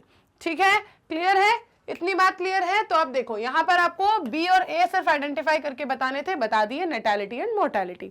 अब देखोगे सेकंड में पूछा है आपसे कैलकुलेट द ग्रोथ रेट। चलो देखते हैं इसका answer. See, growth rate is equals to number of individuals added plus total population. Growth rate हमेशा कैसे निकलता है, टोटल पॉपुलेशन जो है, ठीक है, टोटल पॉपुलेशन जो है उससे डिवाइड करते हैं किसे, नंबर ऑफ इंडिविजुअल्स एडेड। तो number of individuals added divided by total population. Answer बनेगा क्या, नंबर ऑफ इंडिविजुअल्स कितने ऐड हुए। देखो आप अगर उनको मिलियन में लिखोगे कि 1 मिलियन,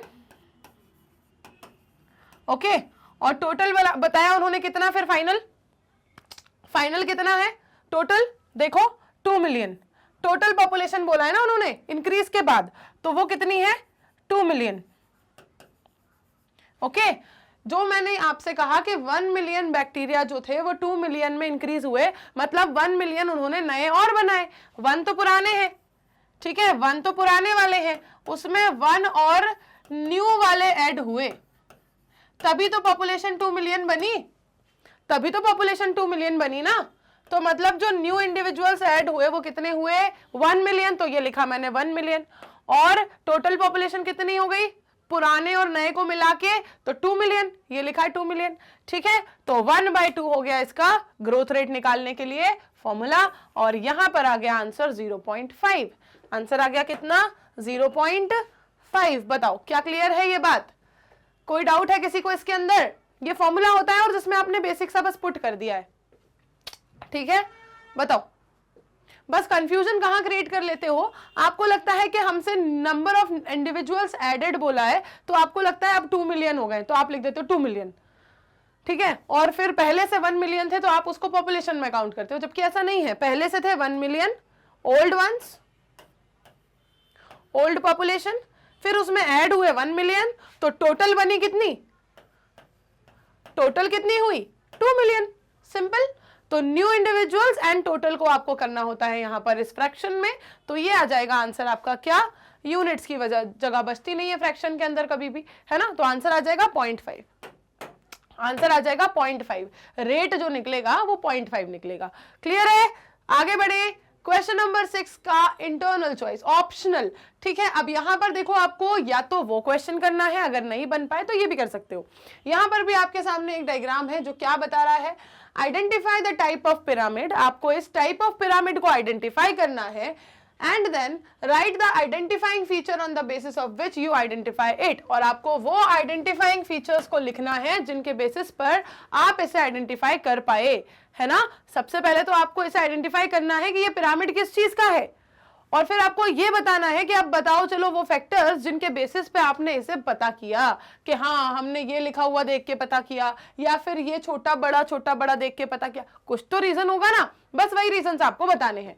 ओके चलो फटाफट से बताएंगे आंसर क्वेश्चन नंबर 6 का क्या लगता है करेक्ट आंसर, सी जल्दी से देंगे कमेंट बॉक्स में। अगर आपको लगता है कि ma'am it is lengthy, it is theoretical, हम इतना कैसे लिखेंगे, तो आप मुझे थम्स अप रिएक्शन देके भी बता सकते हो कि मैम हमसे ये क्वेश्चन बन रहा है, we can answer this. Okay इतना भी बता दोगे चलेगा। चलो भाई देखें, सी द आंसर इज, देखो आंसर हमेशा छोटू है, 2 मार्क्स के क्वेश्चन चल रहे हैं ना हमारे, 6 क्वेश्चंस 2 मार्क्स के थे, ये 2 मार्क्स ही चल रहा है, सी सेक्शन ए ही चल रहा है आपका, ये अब आएगा लेकिन इसके बाद सेक्शन बी। देखेंगे identify the type of pyramid में हम सबसे पहले क्या बताएंगे कि हमने क्या आइडेंटिफाई किया, एक्सपैंडिंग एज पिरामिड। क्या है ये, एक्सपैंडिंग एज पिरामिड है जो कि एक्सपैंड हो रहा है। कैसे एक्सपैंड हो रहा है ये देखो, पोस्ट रिप्रोडक्टिव, रिप्रोडक्टिव और प्री रिप्रोडक्टिव। पोस्ट रिप्रोडक्टिव जिनकी रिप्रोडक्टिव फेज जा चुकी, जो अब रिप्रोडक्टिव स्टेज में नहीं है, मतलब सीनियर सिटीजन्स, उनका नंबर कम है, और जो रिप्रोडक्टिव फेज में अभी एग्जिस्ट कर रहे हैं उनका नंबर मीडियम है दोनों के कंपैरिजन में।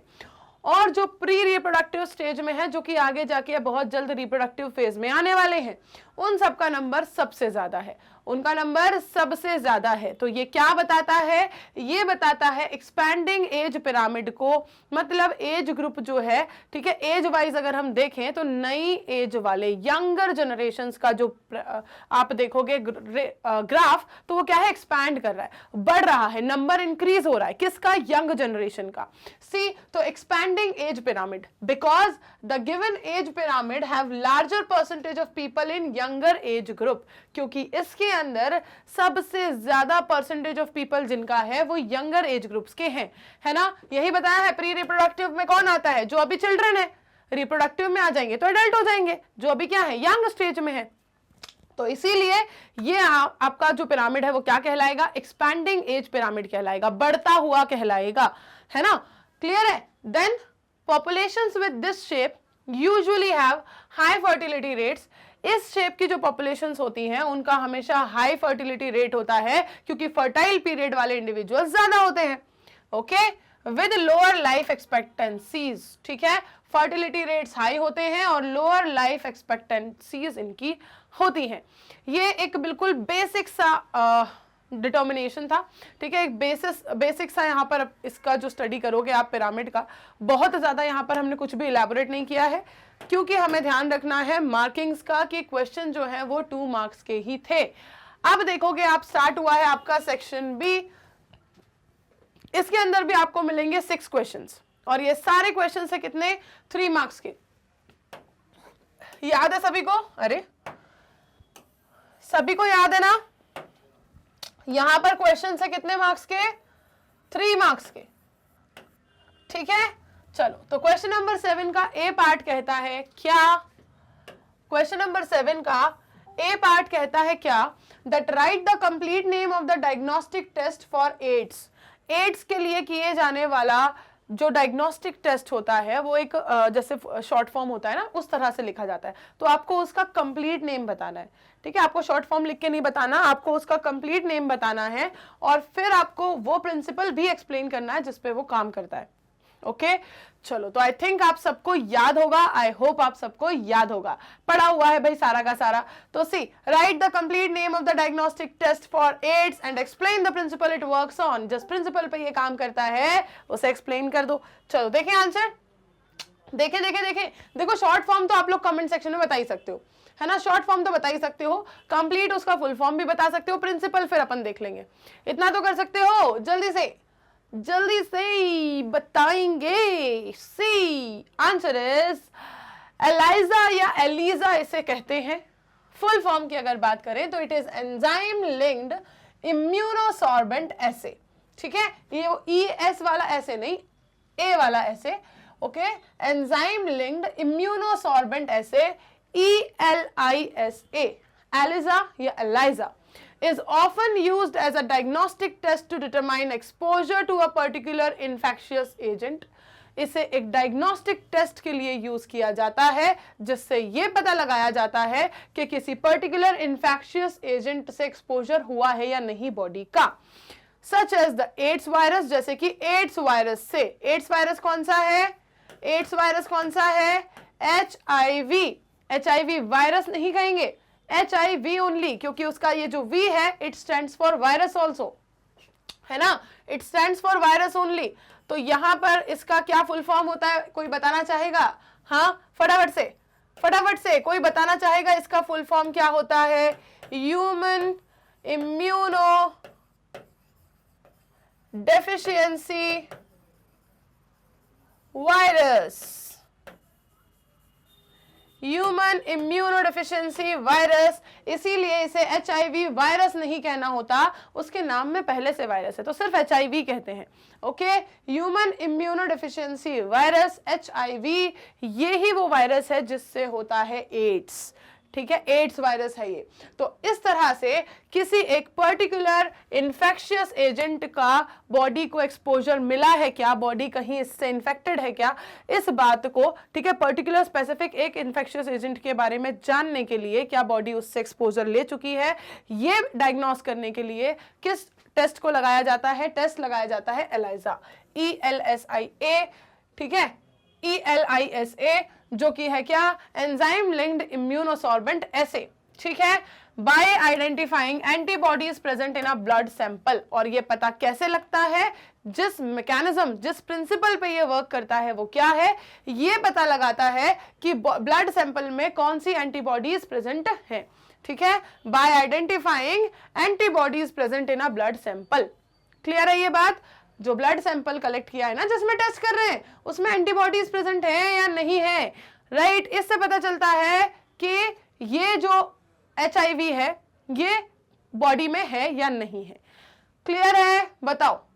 Enzyme linked immunosorbent essay, ELISA, ELISA is a diagnostic test to determine the exposure to a particular infectious agent such as AIDS virus which is HIV। चलिए देखते हैं आगे इसमें। See, infection by pathogen can be detected by the presence of antigens. जो pathogen का infection है उसे कैसे डिटेक्ट करेंगे, एंटीजेंस, एंटीबॉडीज, इन सब की प्रेजेंस से, प्रोटीन्स, ग्लाइकोप्रोटीन्स, और by detecting the antibodies synthesize against the pathogen, है ना, पैथोजन भी मिलेगा और उसके अगेंस्ट जो एंटीबॉडीज बनाई है वो भी मिलेगी। तो it is a sensitive immuno assay that uses an enzyme, ये एक सेंसिटिव इम्यूनो एसे होता है जिसमें एंजाइम लिंक्ड एंटीबॉडी को यूज किया जाता है, that it uses an enzyme linked to an antibody और एंटीजन, जो एंजाइम किसी पर्टिकुलर एंटीबॉडी और एंटीजन से लिंक्ड होता है, एक्ट करता है किसकी तरह, एक मार्कर की तरह, for the detection of a specific protein, specially N antigen और एंटीबॉडी। चलो देखेंगे इसे जल्दी से, चलिए देखते हैं आगे। सी क्वेश्चन नंबर 7 का पार्ट बी।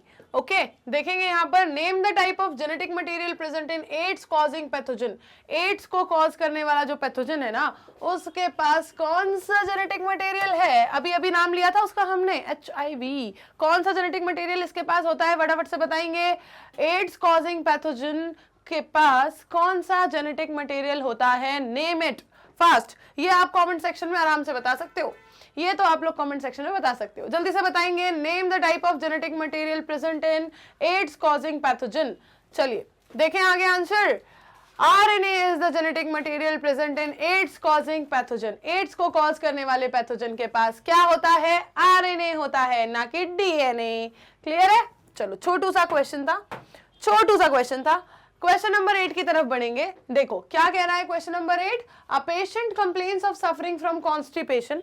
एक पेशेंट कंप्लेन कर रहा है कि भाई मैं कॉन्स्टिपेशन से सफर कर रहा हूं, कब्ज हो गई है मुझे, एंड स्टमक एक, मेरा पेट बहुत दर्द कर रहा है, stool with blood clots and excess mucus. तो the physician diagnosed it as amoebiasis. जो फिजिशियन था उन्होंने इसे किस तरह से डायग्नोस किया कि भाई इट इज अमीबाइसिस, ठीक है, आफ्टर स्टूल टेस्ट के बाद कि भाई ये अमीबाइसिस है। अब इससे रिलेटेड आपको देने हैं आंसर्स कि right the scientific name of the microbe identified in the stool sample. Amoebiasis जब आपको बता दिया गया है कि डिजीज अमीबाइसिस है, ये सारे सिम्टम्स हैं और स्टूल टेस्ट हुआ है, ठीक, तो आपको बताना है कि कौन सा वो माइक्रोब है जिससे अमीबाइसिस हुआ, जिसका आपको साइंटिफिक नेम बताना है, ठीक है, क्लियर है? आपको बताना है उस माइक्रोब का नाम जिससे अमीबाइसिस डिजीज होती है, जो कि स्टूल सैंपल में पाया गया होगा, तभी तो डॉक्टर ने कहा कि अमीबाइसिस हो रहा है। तो बताओ जल्दी से उस माइक्रोब का साइंटिफिक नेम जो अमीबाइसिस को कॉज करवाता है, फटाफट से बताएंगे। सिंपल सिंपल से वन वर्ड से क्वेश्चंस हैं, वन वर्ड क्वेश्चंस हैं, जल्दी से बताएंगे। Scientific name of the microbe which is identified in the stool sample and hence the doctor diagnosed it as amoebiasis. क्या होगा आंसर, देखेंगे स्क्रीन पर। Pathogen is Entamoeba histolytica. Pathogen कौन सा है, एंटमीबा हिस्टोलिटिका, ठीक है, एंटमीबा हिस्टोलिटिका, ठीक है। बढ़े आगे, सीधे सीधे से वन वर्ड से क्वेश्चंस हैं, देखो कोई इसमें बहुत ज्यादा दिक्कत की बात नहीं है। अब देखो बी और सी पार्ट में क्या पूछा है, how do you think the patient must have contracted it. आपको क्या लगता है कि पेशेंट इससे कैसे जो है वो इससे कैसे संपर्क में आया होगा, कैसे ये हुआ होगा उसे। See how do you think, कैसे लगता है आपको कि कैसे वो इस पैथोजन के संपर्क में आया होगा, कैसे उसे ये पैथोजन जो है वो अफेक्ट कर गया। सी तो correct answer will be it is a vector borne disease that spreads the means of contaminated food and water. ये कैसे फैलता है, ये एक वेक्टर बॉर्न डिजीज है जो कि दूषित पानी, पॉल्यूटेड कंटामिनेटेड फूड या वाटर से होता है। मतलब आपने फूड तो अच्छा बनाया, पानी तो अच्छा रखा था, लेकिन उसमें क्या हो गया, कहीं से प्रदूषण फैल गया, कंटामिनेट हो गया, वो कहीं से उसमें आके इन्फेक्शन फैल गया। अब वो कहीं से आके जो फैला वो कैसे फैला, जैसा उन्होंने कहा कि it is a vector borne disease. ये वेक्टर बॉर्न डिजीज है। वेक्टर बॉर्न डिजीजेस क्या होती हैं, जैसे मान लो कि हमने कह दिया कि फ्रूट फ्लाई, मक्खी, मक्खी का काम क्या होता है, एक्सक्रीटा पे भी बैठती है, एक्सक्रीटा पे भी बैठती है, कहीं पे पड़ा है गोबर, कहीं पे कुछ पड़ा है, कहीं पे ह्यूमन एक्सक्रीटा पड़ा है, सब पे बैठती है और आके बैठ जाती है आपकी मिठाइयों पे भी, आके बैठ जाती है आपके खाने पे भी। तो भाई अब वो जो हर जगह बैठती फिर रही है तो मतलब वो इन्फेक्शन को फैला रही है। तो इस तरह से वेक्टर बॉर्न डिजीज, ठीक है, वेक्टर्स के थ्रू ये अपना इन्फेक्शन क्या करते हैं, फैलाते हैं। और ये जब ये वेक्टर्स आके इन्फेक्शन को लाके हमारे खाने में, पानी में मिक्सअप कर देते हैं और उस कंटामिनेटेड फूड या वाटर को अगर कोई खा लेता है तो उसे ये इन्फेक्शन हो जाता है। इसे कहते हैं क्या, इसे कहते हैं वेक्टर बॉर्न डिजीज। जो कि कैसे फैली, ये फैली कंटामिनेटेड फूड या वाटर को खाने या पीने से। तो the vector involve in the transmission of diseases, इस डिजीज को ट्रांसमिट करने के लिए जो वेक्टर यहां पर इन्वॉल्व है ये कौन है, ये है हाउस फ्लाइज, ठीक है, जिन्हें क्या कहते हैं, मैकेनिकल कैरियर्स कहते हैं। ठीक है, ये क्या है, ये हाउस फ्लाइज हैं, मक्खियां हर जगह, अच्छी बुरी गंदी, खाने वाली पीने वाली हर चीज पे बैठती हैं। ठीक है, हर चीज पे बैठती हैं और इन्फेक्शन को फैलाती हैं। इसीलिए कहा जाता है कि खाना पानी ढक के रखो, कवर करके रखो, सेफ रखो।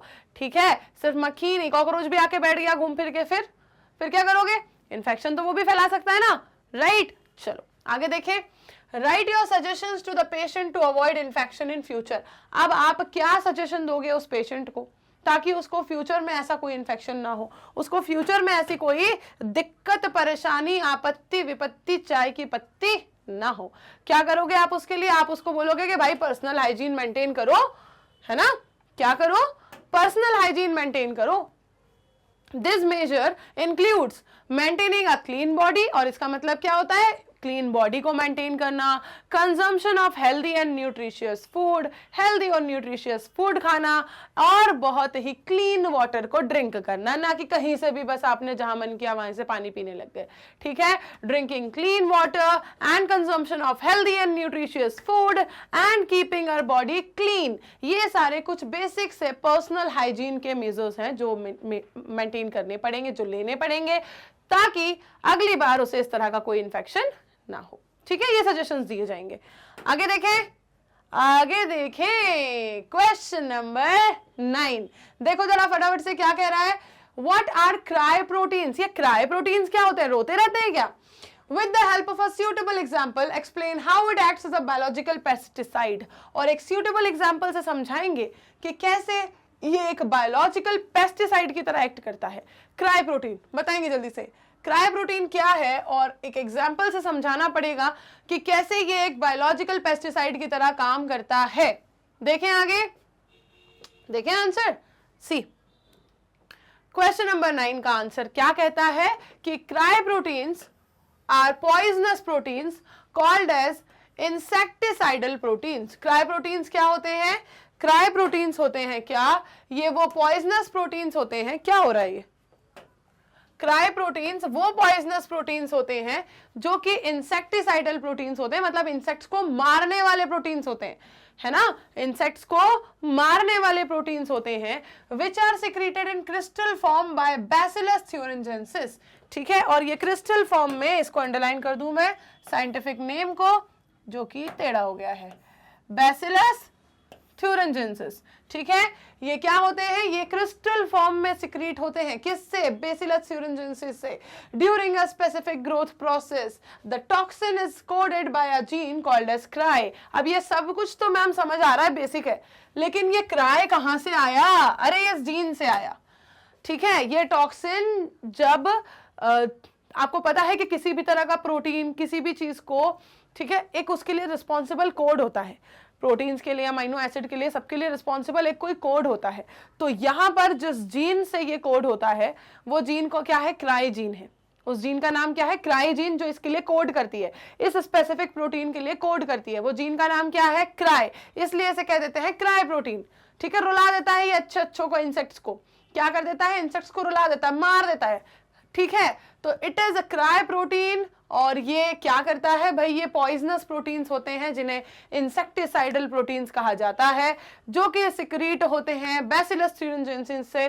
कैसे, क्रिस्टल फॉर्म में स्पेसिफिक ग्रोथ प्रोसेस के वक्त।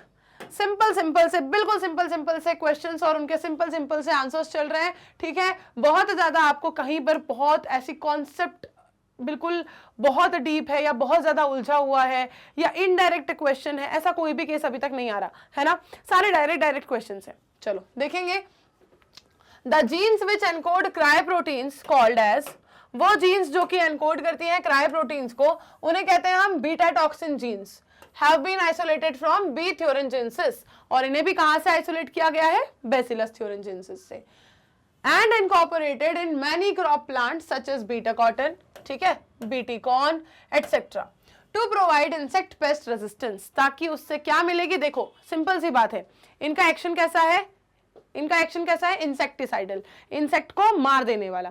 तो अगर हमें किसी भी प्लांट में, किसी भी क्रॉप प्लांट में, फॉर एग्जांपल हमें किसी एक पर्टिकुलर इंसेक्ट को क्या करवाना है, हमें पता है कि ये वाली क्रॉप जब भी उगाएंगे तो इस इंसेक्ट के आके इस क्रॉप को खाने के खतरे ज्यादा हैं, तो हम उस प्लांट को क्या करें, पहले ही जब उसका हम सीड बनाएं, डेवलप करें, तो उसमें क्या दे दें, उसको वो रेजिस्टेंस प्रोवाइड कर दें, जेनेटिक रेजिस्टेंस प्रोवाइड कर दें, उसके अंदर वो जीन हम पुट कर दें, पहले ही इंसर्ट कर दें, जो जीन रिस्पॉन्सिबल है उस पर्टिकुलर इंसेक्ट को मारने के लिए, उससे उस प्लांट को रेजिस्टेंस प्रोवाइड करने के लिए। इस तरह के ये जो मैकेनिज्म्स किए जाते हैं, जिससे क्या हो जाता है, जो पूरा का पूरा प्लांट है ना, वही क्या हो जाता है, इंसेक्ट पेस्ट रेजिस्टेंस बन जाता है, और फिर उसे वो वाली इंसेक्ट आके हार्म नहीं पहुंचा सकती, क्योंकि अगर वो खा भी लेगी तो वो उसे मार देगा, ठीक है, इसलिए वो उसे कभी भी हार्म नहीं पहुंचा पाती। ऐसा नहीं कि एक पत्ती खाना शुरू करा और धीरे धीरे पूरा पेड़ खा गई, नहीं, एक बाइट लेगी और मर जाएगी और उसके बाद फिर नहीं खा पाएगी, और इसलिए क्रॉप जो है वो क्या नहीं होगी, डैमेज नहीं होगी। तो ये क्या प्रोवाइड करते हैं, ये इंसेक्ट पेस्ट रेजिस्टेंस प्रोवाइड कर देते हैं। ओके, तो there are 3 different types of cry genes, 3 different type की क्राई जीन्स हैं, which are cry IAB, IAC and AB. Okay, the IAB gene cry is responsible for managing borer pest in the corn. ये corn में, ठीक है, manage करने के लिए responsible है। दूसरा jeans IAC cry and AB cry are responsible for regulating the bollworms that damage the cotton plant. Cotton plant में आपने बॉलवॉर्म डिजीज का नाम सुना ही होगा, ये उस डैमेज से कॉटन प्लांट को बचाने का काम करती है, ठीक है, उस डैमेज से कॉटन प्लांट को बचाने का ये काम करती है। आगे बढ़ेंगे फटाफट से इसी में, क्वेश्चन नंबर 10 देखेंगे क्या कहता है, ठीक है, फटाफट से देखेंगे, स्पीड बढ़ाएंगे। क्वेश्चन नंबर 10 ए पार्ट क्या कहता है, सेक्शन बी का, write the inference drawn by Alexander von Humboldt after his extensive exploration of South American jungle. Alexander von Humboldt ने क्या इन्फ्लुएंस ड्रॉ करके बताया था जब वो साउथ अमेरिकन जंगल को एक्सप्लोर करके आए थे, ठीक है, साउथ अमेरिकन जंगल को एक्सप्लोर करने के बाद उन्होंने क्या इन्फ्लुएंस ड्रॉ करके बताया, वो आपको बताना है, ठीक है, देखेंगे आंसर। अलेक्जेंडर ने क्या ऑब्जर्व किया, that within a region, एक रीजन के अंदर, ठीक है, विद इन अ रीजन मतलब अगर मैं कहूं इस तरह से कि within a region species richness, ठीक है, मैं कह रही हूं ये स्पीशीज पाई जा रही हैं, ये स्पीशीज पाई जा रही हैं अलग अलग तरह की, ठीक, तो उन्होंने कहा कि within a region species richness gets increased when explored area is increased but only up to a limit. एक विद इन अ रीजन अगर हम बात करें तो स्पीशीज रिचनेस जो है वो बढ़ती जाती है जैसे जैसे आप एक्सप्लोर्ड एरिया को बढ़ाते जाओगे, ठीक है। इस बात को देखो, मैंने आपको कैसे पढ़ाया था, जब पढ़ाया था मैंने आपसे कहा था कि भाई एक पूरे रीजन की बात हो रही है, ये जो मैंने स्क्वायर बनाया है ये पूरा रीजन है, ठीक है, इसमें मैंने अभी इतना एक्सप्लोर किया है एरिया, ठीक है, मैंने अभी ये वाला एरिया एक्सप्लोर किया और मैंने आपसे कहा कि मुझे कितनी स्पीशीज मिल गई यहां पर, ठीक है, ये क्या है रीजन, ये क्या है पूरा रीजन, और ये क्या है एक्सप्लोर्ड एरिया जो हम 1 बाय 1 एक्सप्लोर कर रहे हैं। ध्यान से समझना, देखो क्या कह रही हूं। अब यहां मैंने अगर कहा कि मुझे 10 स्पीशीज मिली है, ठीक है, यहां अगर मैंने कहा कि मुझे 10 स्पीशीज मिली है, फिर मैंने कहा, देखो ध्यान से समझना, मैंने आपसे ये कहा कि ये पूरा एक रीजन है, इस रीजन में मैंने अभी इतना एरिया ही एक्सप्लोर किया है, इस रीजन में मैंने अभी सिर्फ इतना एरिया ही एक्सप्लोर किया है। अब इतना एरिया मैंने एक्सप्लोर किया तो मुझे 10 स्पीशीज मिली, ठीक है, 10 स्पीशीज मिली, फिर मैंने कहा चलो दूसरा एरिया भी एक्सप्लोर करके आते हैं, मैंने कहा चलो दूसरा एरिया भी एक्सप्लोर करके आते हैं, मुझे कितनी स्पीशीज मिली, ठीक है, मैंने कहा कि भाई मुझे यहां पर मिल गई है 7 स्पीशीज, ठीक है, 7 और नई स्पीशीज मुझे मिल गई, ठीक, फिर मैंने कहा कि चलो और एरिया एक्सप्लोर करके आते हैं, ठीक है, मैंने कहा चलो और भी एरिया एक्सप्लोर करके आते हैं। इतना एरिया मैंने एक्सप्लोर कर लिया, ठीक है, ये एरिया मैंने एक्सप्लोर कर लिया। अब यहां पर मुझे जो नंबर ऑफ स्पीशीज मिले, फॉर एग्जांपल मुझे मिले यहां पर 4, ठीक है। उसके बाद मैंने आपसे कहा कि मैंने और भी कुछ रीजन को एक्सप्लोर किया, जैसे कि मैंने ये पूरा एरिया एक्सप्लोर कर लिया। अब मैंने इस रीजन का ये वाला एरिया एक्सप्लोर कर लिया और मैंने कहा कि मुझे स्पीशीज मिली 2, ठीक है। अब इस एग्जांपल से समझना, थोड़ा मैंने एरिया एक्सप्लोर किया, मुझे 10 स्पीशीज मिली। मैं थोड़ा और गई तो ये 10 स्पीशीज तो थी ही, कुछ मुझे नई भी मिल रही थी, तो नई मुझे 7 मिल गई, ठीक है। फिर मैंने थोड़ा और एरिया को एक्सप्लोर किया तो वो मुझे 4 मिल गई। फिर मैंने थोड़ा और एरिया एक्सप्लोर किया तो मुझे एक दो नई कुछ और मिल गई, अदरवाइज बाकी तो सब सेम जो है कंसिस्टेंट वो चली रही थी। तो टोटल जब मैंने एक्सप्लोर करती रही तो मुझे देखो पहले मिला एक पर्टिकुलर एरिया में 10 स्पीशीज, और फिर लास्ट में पूरा एरिया एक्सप्लोर करते करते जैसे जैसे मैंने नए नए एरिया को एक्सप्लोर किया, मुझे कितनी स्पीशीज मिल गई, 11, 12 एंड 13, राइट। और यहां पर मिल गई मुझे कितनी, 10 पहले से थी मेरे पास, तो टोटल मुझे 23 स्पीशीज, ठीक है। 10 से करना मैंने स्टार्ट किया था, 23 तक मैं बढ़ी। मतलब एक एरिया को, एक पूरे स्पेसिफिक रीजन के कुछ एरिया को, नए नए एरिया को जैसे जैसे आप एक्सप्लोर करते जाओगे तो एक्सप्लोर्ड एरिया में आपको क्या मिलती जाएगी, स्पीशीज रिचनेस, नई नई स्पीशीज आपको मिलना स्टार्ट हो जाएंगी, मिलती रहेंगी। लेकिन उसकी भी एक लिमिट है, उसकी भी एक लिमिट है। ऐसा नहीं है कि यहाँ पर 10 मिली थी तो यहाँ 20 नहीं मिल गई, अगली बार गए तो 30 नहीं मिल गई, अगली बार गए तो 40 नई स्पीशीज, इतना भी नहीं होता। रीजन तो सेम है ना, रीजन तो सेम है ना, तो इतनी भी वैरायटी नहीं मिलेगी, एक लिमिट में ही मिलेगी, सिंपल सी बात है। तो यही कहा उन्होंने, अलेक्जेंडर ने, कि भाई क्या हुआ था, हमने ऑब्जर्व किया है कि एक विद इन अ रीजन अगर आप देखोगे, ठीक है, तो स्पीशीज रिचनेस जो है वो बढ़ेगी। लेकिन कैसे, जैसे जैसे एक्सप्लोर्ड एरिया जो है वो बढ़ता जाएगा, जैसे जैसे आप एरिया जो एक्सप्लोर कर रहे हो वो बढ़ाते जा रहे हो। पर इस इंक्रीज की भी एक लिमिट होगी, ये भी एक लिमिट तक ही इंक्रीज होगा। तो the relation between species richness and area for a wide variety of taxa gives a rectangular hyperbola। ये क्या देता है, ये एक rectangular hyperbola कर्व को बनाता है। जब आप अगर बात करो इसके ग्राफिकल रिप्रेजेंटेशन की, तो ये कैसा देता है कर्व आपको, rectangular hyperbola कर्व देता है। ये क्या हुआ, ये आगे चला गया, हाँ ठीक है। बताओ क्या यहां तक क्लियर है सबको, बताओ बताओ बताओ बताओ, जल्दी से आंसर देंगे। अलेक्जेंडर ने क्या इन्फ्रेंस ड्रॉ किया, उन्होंने बताया कि भाई within a region species richness जो है वो इंक्रीज होती है जैसे जैसे नया नया एरिया आप एक्सप्लोर करते जाओगे। क्लियर है, बढ़े आगे, चलो बी पार्ट देखेंगे क्वेश्चन नंबर 10 का, जो कहता है कि स्टडी द ग्राफ गिवन। ये जो ग्राफ आपको दिया है आपको इसको स्टडी करना है, और उसके बाद एज पर अलेक्जेंडर वॉन हेम्बोल्ट के according what do the symbols S, A, Z and C in the graph stand for। ये सारे symbols, ठीक है, ये सारे symbols S, A, ये देखो S, A, Z और C, ये चारों symbols क्या बता रहे हैं, ये बताना है in respect of a species and area relationship। Species area relationship जो मैंने अभी आपको एक बॉक्स के विद इन अ रीजन वाले एग्जांपल से समझाया, उसी का आपको ये ग्राफ मिला है, इसको स्टडी करो। और जो उन्होंने रिलेशन ड्रॉ करके बताया है अलेक्जेंडर ने, एस, सी, जेड और ए यहां पर क्या रिप्रेजेंट कर रहे हैं ये आपको बताना है। फटाफट से इसका आंसर देंगे, ये बिल्कुल आपके कमेंट बॉक्स में देने लायक आंसर है, फटाफट से इसका आंसर देंगे, उसके बाद बढ़ते हैं आगे।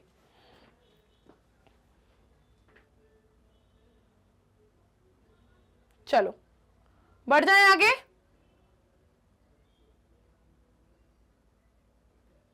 चलो चलो चलो चलो भाई, दे दिया है सभी ने कमेंट बॉक्स में आंसर, बढ़े आगे। सी देखते हैं, correct answer is on a logarithmic scale the relationship is a straight line and equation is described as log s is equals to log c plus z of log a। ठीक है, यहां पर ये क्या बता रहा है, S बताता है स्पीशीज रिचनेस को, A बताता है एरिया को, ठीक है, मैं यहां आ जाती हूं। S बता रहा है आपको स्पीशीज रिचनेस, A बता रहा है एरिया, C बताता है Y इंटरसेप्ट, ठीक है, और Z बताता है क्या, स्लोप ऑफ द लाइन मतलब रिग्रेशन कोफिशिएंट। यहां पर z क्या बता रहा है, स्लोप ऑफ द लाइन मतलब रिग्रेशन कोफिशिएंट। बताओ क्लियर है ये बात? ऐसा ही पढ़ा था भाई, यही ग्राफ पढ़ा था, यही इसका आंसर है। बढ़े आगे। एस सी जेड और ए क्या बता रहे हैं? एस बता रहा है स्पीशीज रिचनेस, सी बता रहा है क्या, वाई इंटरसेप्ट को, ए बता रहा है एरिया और जेड बता रहा है स्लोप ऑफ द लाइन। चलो देखेंगे आगे। सी क्वेश्चन नंबर 11 पर हम आ गए हैं, इसका भी पार्ट ए है। तो देखो पार्ट ए क्या पूछ रहा है, एक्सप्लेन द कॉन्सेप्ट ऑफ को एक्सटिंक्शन बाय टेकिंग 2 एग्जांपल्स। आपको 2 एग्जांपल लेके बताना है को एक्सटिंक्शन का एग्जांपल के ये कॉन्सेप्ट क्या है, को एक्सटिंक्शन क्या होता है। को एक्सटिंक्शन का मतलब मैम जब भी हम को वर्ड यूज करते हैं तो उसका मतलब होता है दो चीज साथ साथ कुछ हो रही है ना। को वर्ड कभी भी होता है, को डोमिनेंस होता था जैसे मैम, तो मतलब होता था कि दोनों एक साथ डोमिनेट करते थे, दोनों एक साथ एक्सप्रेस होते थे। जैसे आई ए और आई बी जीन जब कहाँ प्रेजेंट हो, हेट्रोजाइगस कंडीशन में एक साथ प्रेजेंट हो, तो ए और बी दोनों एक्सप्रेस होते थे। ब्लड ग्रुप क्या बन जाता था, ए बी। उसे क्या कहा था मैम, को डोमिनेंस कहा था, जब दोनों एक साथ डोमिनेट करें। तो बस ये को वर्ड जहां भी होता है मैम उसका मतलब होता है दोनों एक साथ। तो को एक्सटिंक्शन का मतलब कुछ ऐसा होना चाहिए कि दो स्पीशीज एक साथ एक दूसरे की वजह से क्या हो रही है, एक्सटिंक्ट हो रही हैं। ऐसा कैसे, कहां, किस कॉन्सेप्ट में पॉसिबल है? फटाफट से याद करो कि भाई ये कॉन्सेप्ट क्या था को एक्सटिंक्शन का। आपको इसके 2 एग्जाम्पल बताने हैं। एक बहुत ही इंटरेस्टिंग सा एग्जाम्पल इसका है को एक्सटिंक्शन का, जल्दी से याद करेंगे। Question number 11 part A. चलो आई थिंक सभी ने रिकॉल तो कर ही लिया होगा। देखें आंसर। सी को एक्सटिंक्शन जो है उसका मतलब होता है it refers to the extinction of a plant और एनिमल स्पीशीज। कोई प्लांट या एनिमल स्पीशीज, ठीक है, जो है वो क्या कर रही है, दूसरी स्पीशीज के साथ साथ एक्सटिंक्ट हो रही है, that they are dependent on, जिसके ऊपर वो क्या थे, डिपेंडेंट थे, जिसके ऊपर वो क्या थे, डिपेंडेंट थे। जैसे अगर मैं कहूं कि एक प्लांट जो कि पॉलिनेशन के लिए किसी इंसेक्ट पे डिपेंड करता है, ठीक है, और वो इंसेक्ट जो कि अपनी लाइफ की किसी प्रोसेस के लिए, ठीक है, रिप्रोडक्शन के लिए, एग लेइंग के लिए, किसी भी चीज के लिए अगर उस पर्टिकुलर प्लांट पे डिपेंड करता है, ठीक है, दोनों एक दूसरे पे डिपेंड कर रहे हैं, तो अगर ये इंसेक्ट एक्सटिंक्ट हो जाती है तो वो प्लांट भी एक्सटिंक्ट हो जाएगा, और अगर ये प्लांट एक्सटिंक्ट हो जाता है तो वो इंसेक्ट भी एक्सटिंक्ट हो जाएगा, क्योंकि दोनों एक दूसरे पे डिपेंड कर रहे थे अपनी अपनी लाइफ की प्रोसेस के लिए, अपनी अपनी लाइफ साइकिल को कंप्लीट करने के लिए। सिंपल सी बात है ना। बस वैसा ही यहां पर होता है को एक्सटिंक्शन में कि जो एक प्लांट या एनिमल स्पीशीज है वो एक्सटिंक्ट हो जाती है with the extinction of species that they are dependent on. जिस भी स्पीशीज पे वो डिपेंडेंट है उसके साथ साथ वो दूसरा भी एक्सटिंक्ट हो जाता है। इसी को कहते हैं को एक्सटिंक्शन। ओके, एग्जाम्पल ले लेंगे कि when a species become extinct, then plants and animals which were obliquely dependent on it also become extinct in due course of time। थोड़े ही वक्त में वो भी अपने आप एक्सटिंक्ट हो जाता है, क्योंकि भाई उसकी लाइफ साइकिल भी तो उसी से चल रही थी। अगर वो इंसेक्ट नहीं रहा तो इस प्लांट को कौन पॉलिनेशन करवाएगा? पॉलिनेशन नहीं होगा तो फर्टिलाइजेशन नहीं होगा तो रिप्रोडक्शन नहीं होगा तो नए इंडिविजुअल नहीं बनेंगे तो एक्सटिंक्ट हो जाएंगे। सिंपल है, बताओ कोई रॉकेट साइंस है इसके अंदर? नहीं है मैम, कोई रॉकेट साइंस नहीं है, बहुत सिंपल है ना। तो सी यही जो सिंपल डिंपल सा फिनोमिना है इसी को कहते हैं को extinction. If a fish becomes extinct, अगर कोई एक फिश एक्सटिंक्ट हो जाती है, फिर एग्जांपल ले लो, 2 देने थे ना, फिर एग्जांपल ले लो। अगर कोई फिश एक्सटिंक्ट हो जाती है तो काफी सारे parasites which got sustenance from the fish become extinct, वो सब एक्सटिंक्ट हो जाते हैं। जो उस फिश के ऊपर पैरासाइट बन के रह रहे थे, जो उस पर डिपेंड कर रहे थे, भले फिश उन पर डिपेंड ना करे, है ना, भले फिश उन पर डिपेंड ना करे, पर अगर फिश एक्सटिंक्ट हुई तो उसकी वजह से वो पैरासाइट्स भी एक्सटिंक्ट हो गए। को एक्सटिंक्शन तो तब भी है, को एक्सटिंक्शन तो तब भी है ना। अब many predators for which this fish was the main source of food would also become extinct. अब क्या होगा?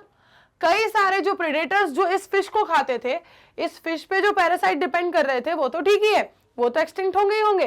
कई सारे प्रेडेटर्स जो इस फिश को खा के जी रहे थे, अगर ये फिश एक्सटिंक्ट हो गई तो वो प्रेडेटर्स भी तो भूखे मरेंगे, वो भी एक्सटिंक्ट, तो they would also become extinct. तो ये जो म्यूचुअलिस्टिक रिलेशनशिप होता है प्लांट पॉलिनेटर का, यहां पर ये भी एक एग्जांपल है को एक्सटिंक्शन का। समझे बात? आपको कितने एग्जांपल्स मिल गए? एक और एग्जांपल देखो, mutualistic relationship of the plant pollinator is also an example where extinction of one will ultimately cause the extinction of another. एक एक्सटिंक्ट हुआ तो दूसरा भी हो जाएगा, क्योंकि भाई लाइफ साइकिल उनकी एक दूसरे पे डिपेंड कर रही है, अकेले कैसे चलाएंगे? दिक्कत आएगी ना। ठीक है, तो इसे कहते हैं को एक्सटिंक्शन। जब एक के ना होने पे तुम नहीं खाओगे तो मैं भी नहीं खाऊंगी, ये वाली कंडीशन है ना। क्वेश्चन नंबर 11 बी पार्ट देखेंगे। ये कैसा है? आपको इंटरनल चॉइस में दिया गया है, या तो आपको ए पार्ट करना था या फिर बी पार्ट करना था। देखेंगे B part. Forest provide intangible benefits to us. जो फॉरेस्ट होते हैं ये हमें इंटेंजिबल बेनिफिट प्रोवाइड करते हैं। Explain by taking 3 different areas and how, कि भाई आपको 3 डिफरेंट एरियाज लेके बताना है कि कैसे प्रोवाइड करते हैं ये तो उन्होंने बता दिया, कैसे करते हैं ये आपको 3 अलग अलग एग्जाम्पल से बताना है।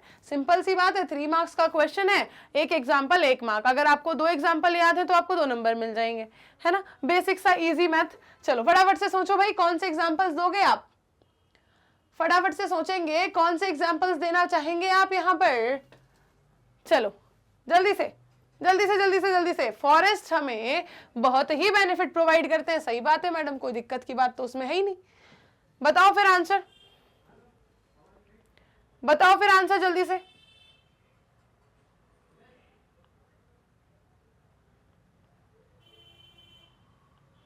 चलो देखें,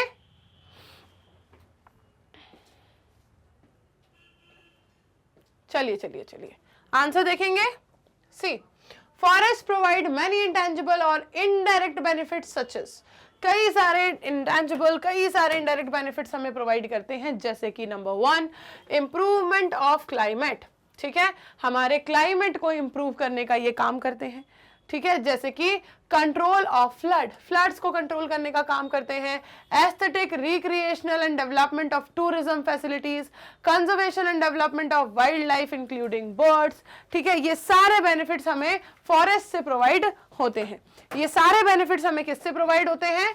फॉरेस्ट से प्रोवाइड होते हैं। चलो देखेंगे 1 बाय 1। इंप्रूवमेंट ऑफ क्लाइमेट, ये क्या मतलब है? Forest improves climate influencing temperature. ठीक है, रेनफॉल, ह्यूमिडिटी, विंड एटसेट्रा, इन सबको इंप्रूव करते हैं फॉरेस्ट। तो दे रेगुलेट टेम्परेचर।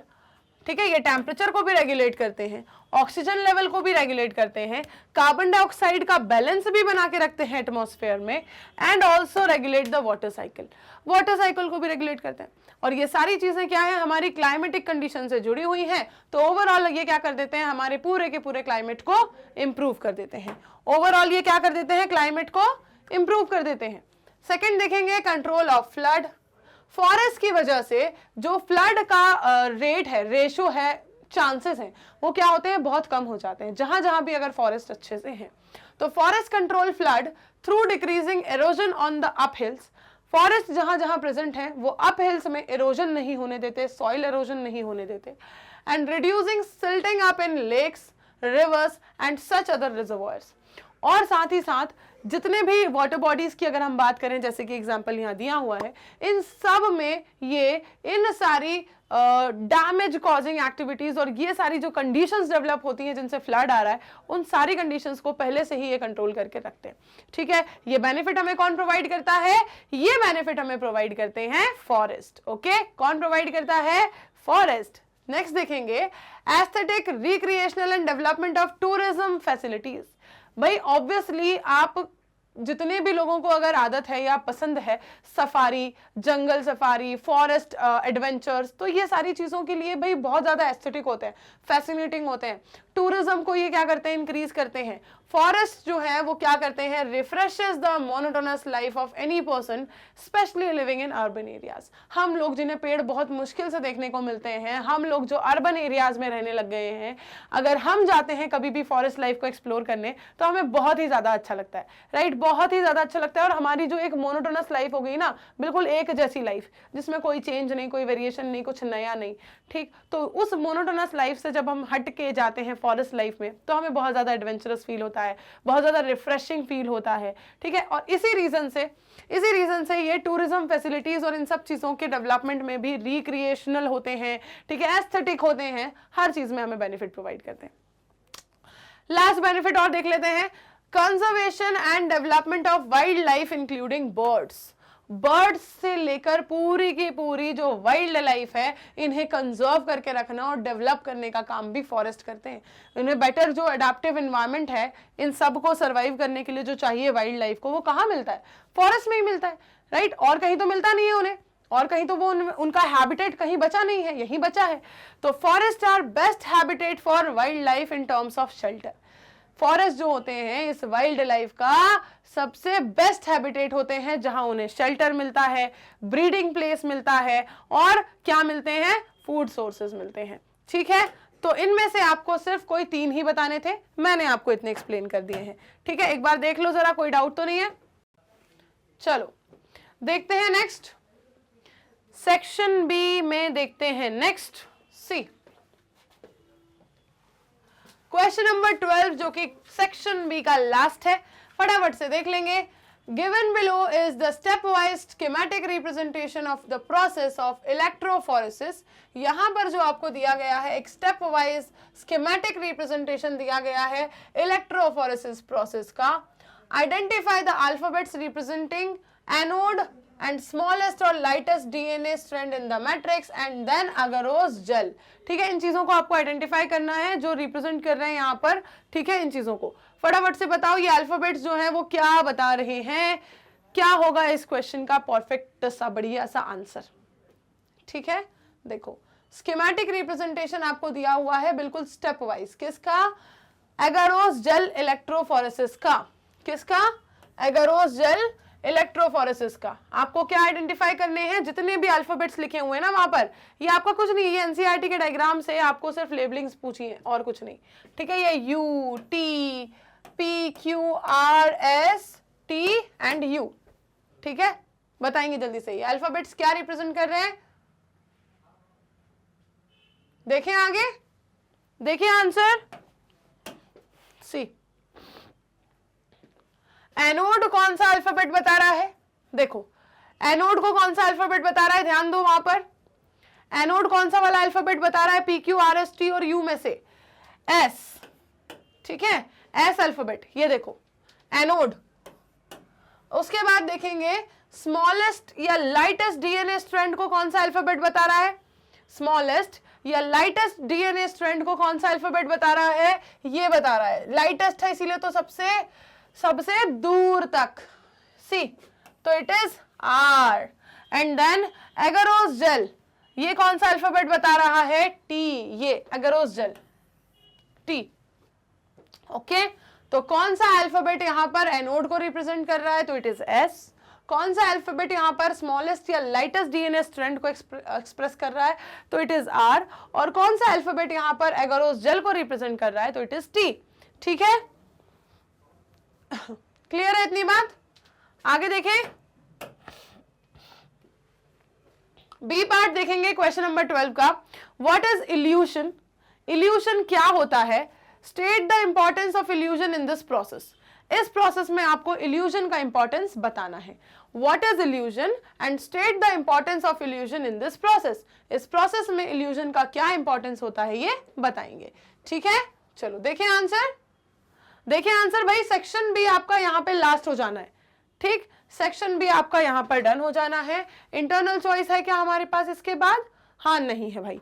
13 का केस आपका स्टार्ट हो जाएगा इसके बाद, ठीक है। इसमें इंटरनल चॉइस यहाँ पर नहीं है। चलो देख लेते हैं आंसर, देख ही लेते हैं आप तो। See, elution refers to the process of extracting DNA.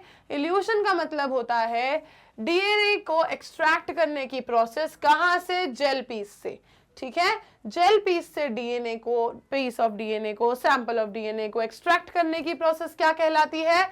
Evolution कहलाती है। And these DNA fragments are used in recombinant DNA.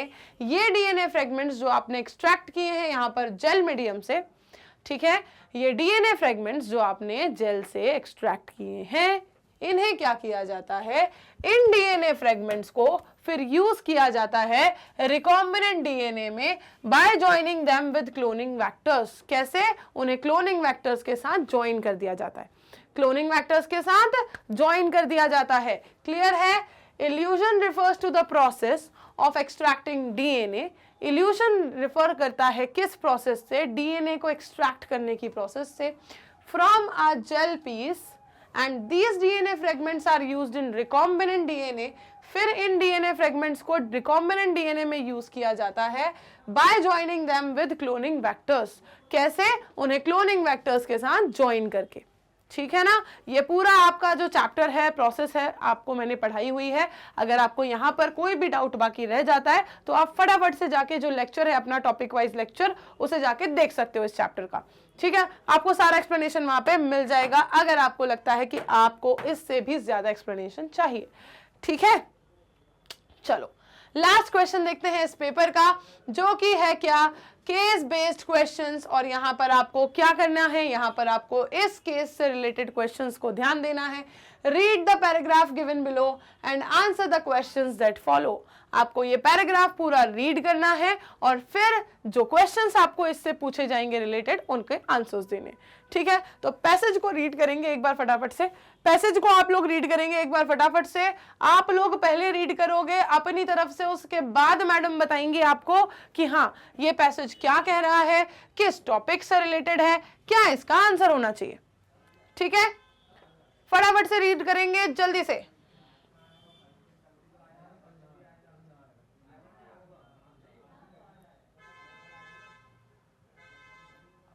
चलिए, read the paragraph given below and answer the questions that follow. क्या कह रहा है ये पैराग्राफ? रीड किया सभी ने? Enzyme Taq polymerase is extracted from a eubacterial microorganism which is Thermus aquaticus from Yellowstone National Park in Montana. Read करेंगे जल्दी से भाई, बहुत अच्छा पैसेज है।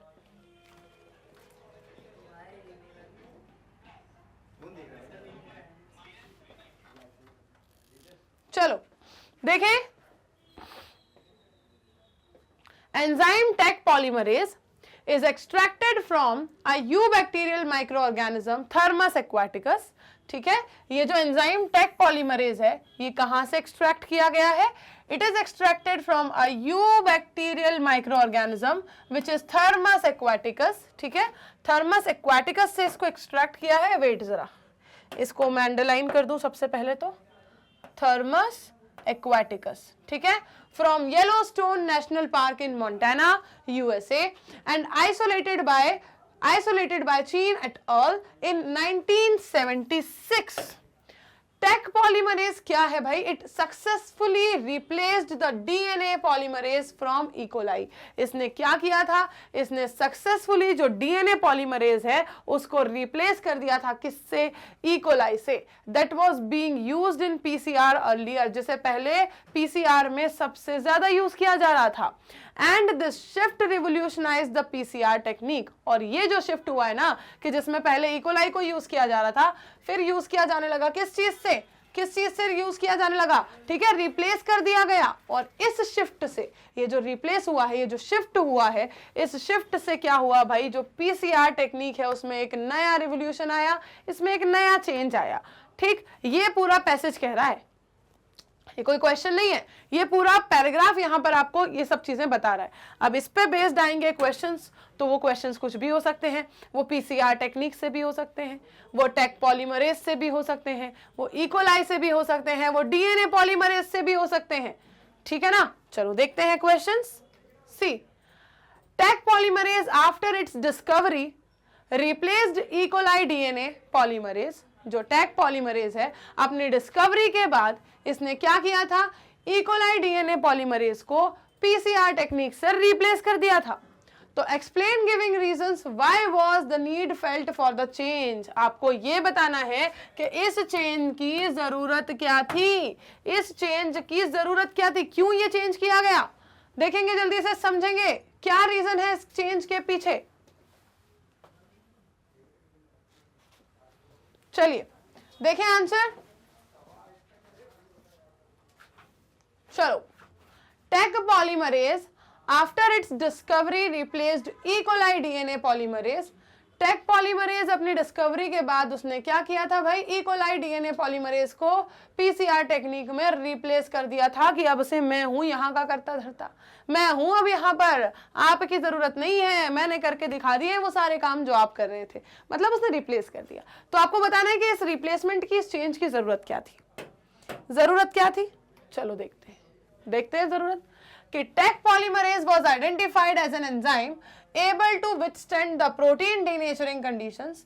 टेक पॉलीमरेज को कैसे आइडेंटिफाई किया गया था, इसे आइडेंटिफाई किया गया था एक एंजाइम की तरह, जो कि क्या कर सकता था, एक एंजाइम की तरह which is able to withstand the protein denaturing conditions, मतलब हाई टेम्परेचर, जो कि हाई टेम्परेचर को भी सहन कर सकता था।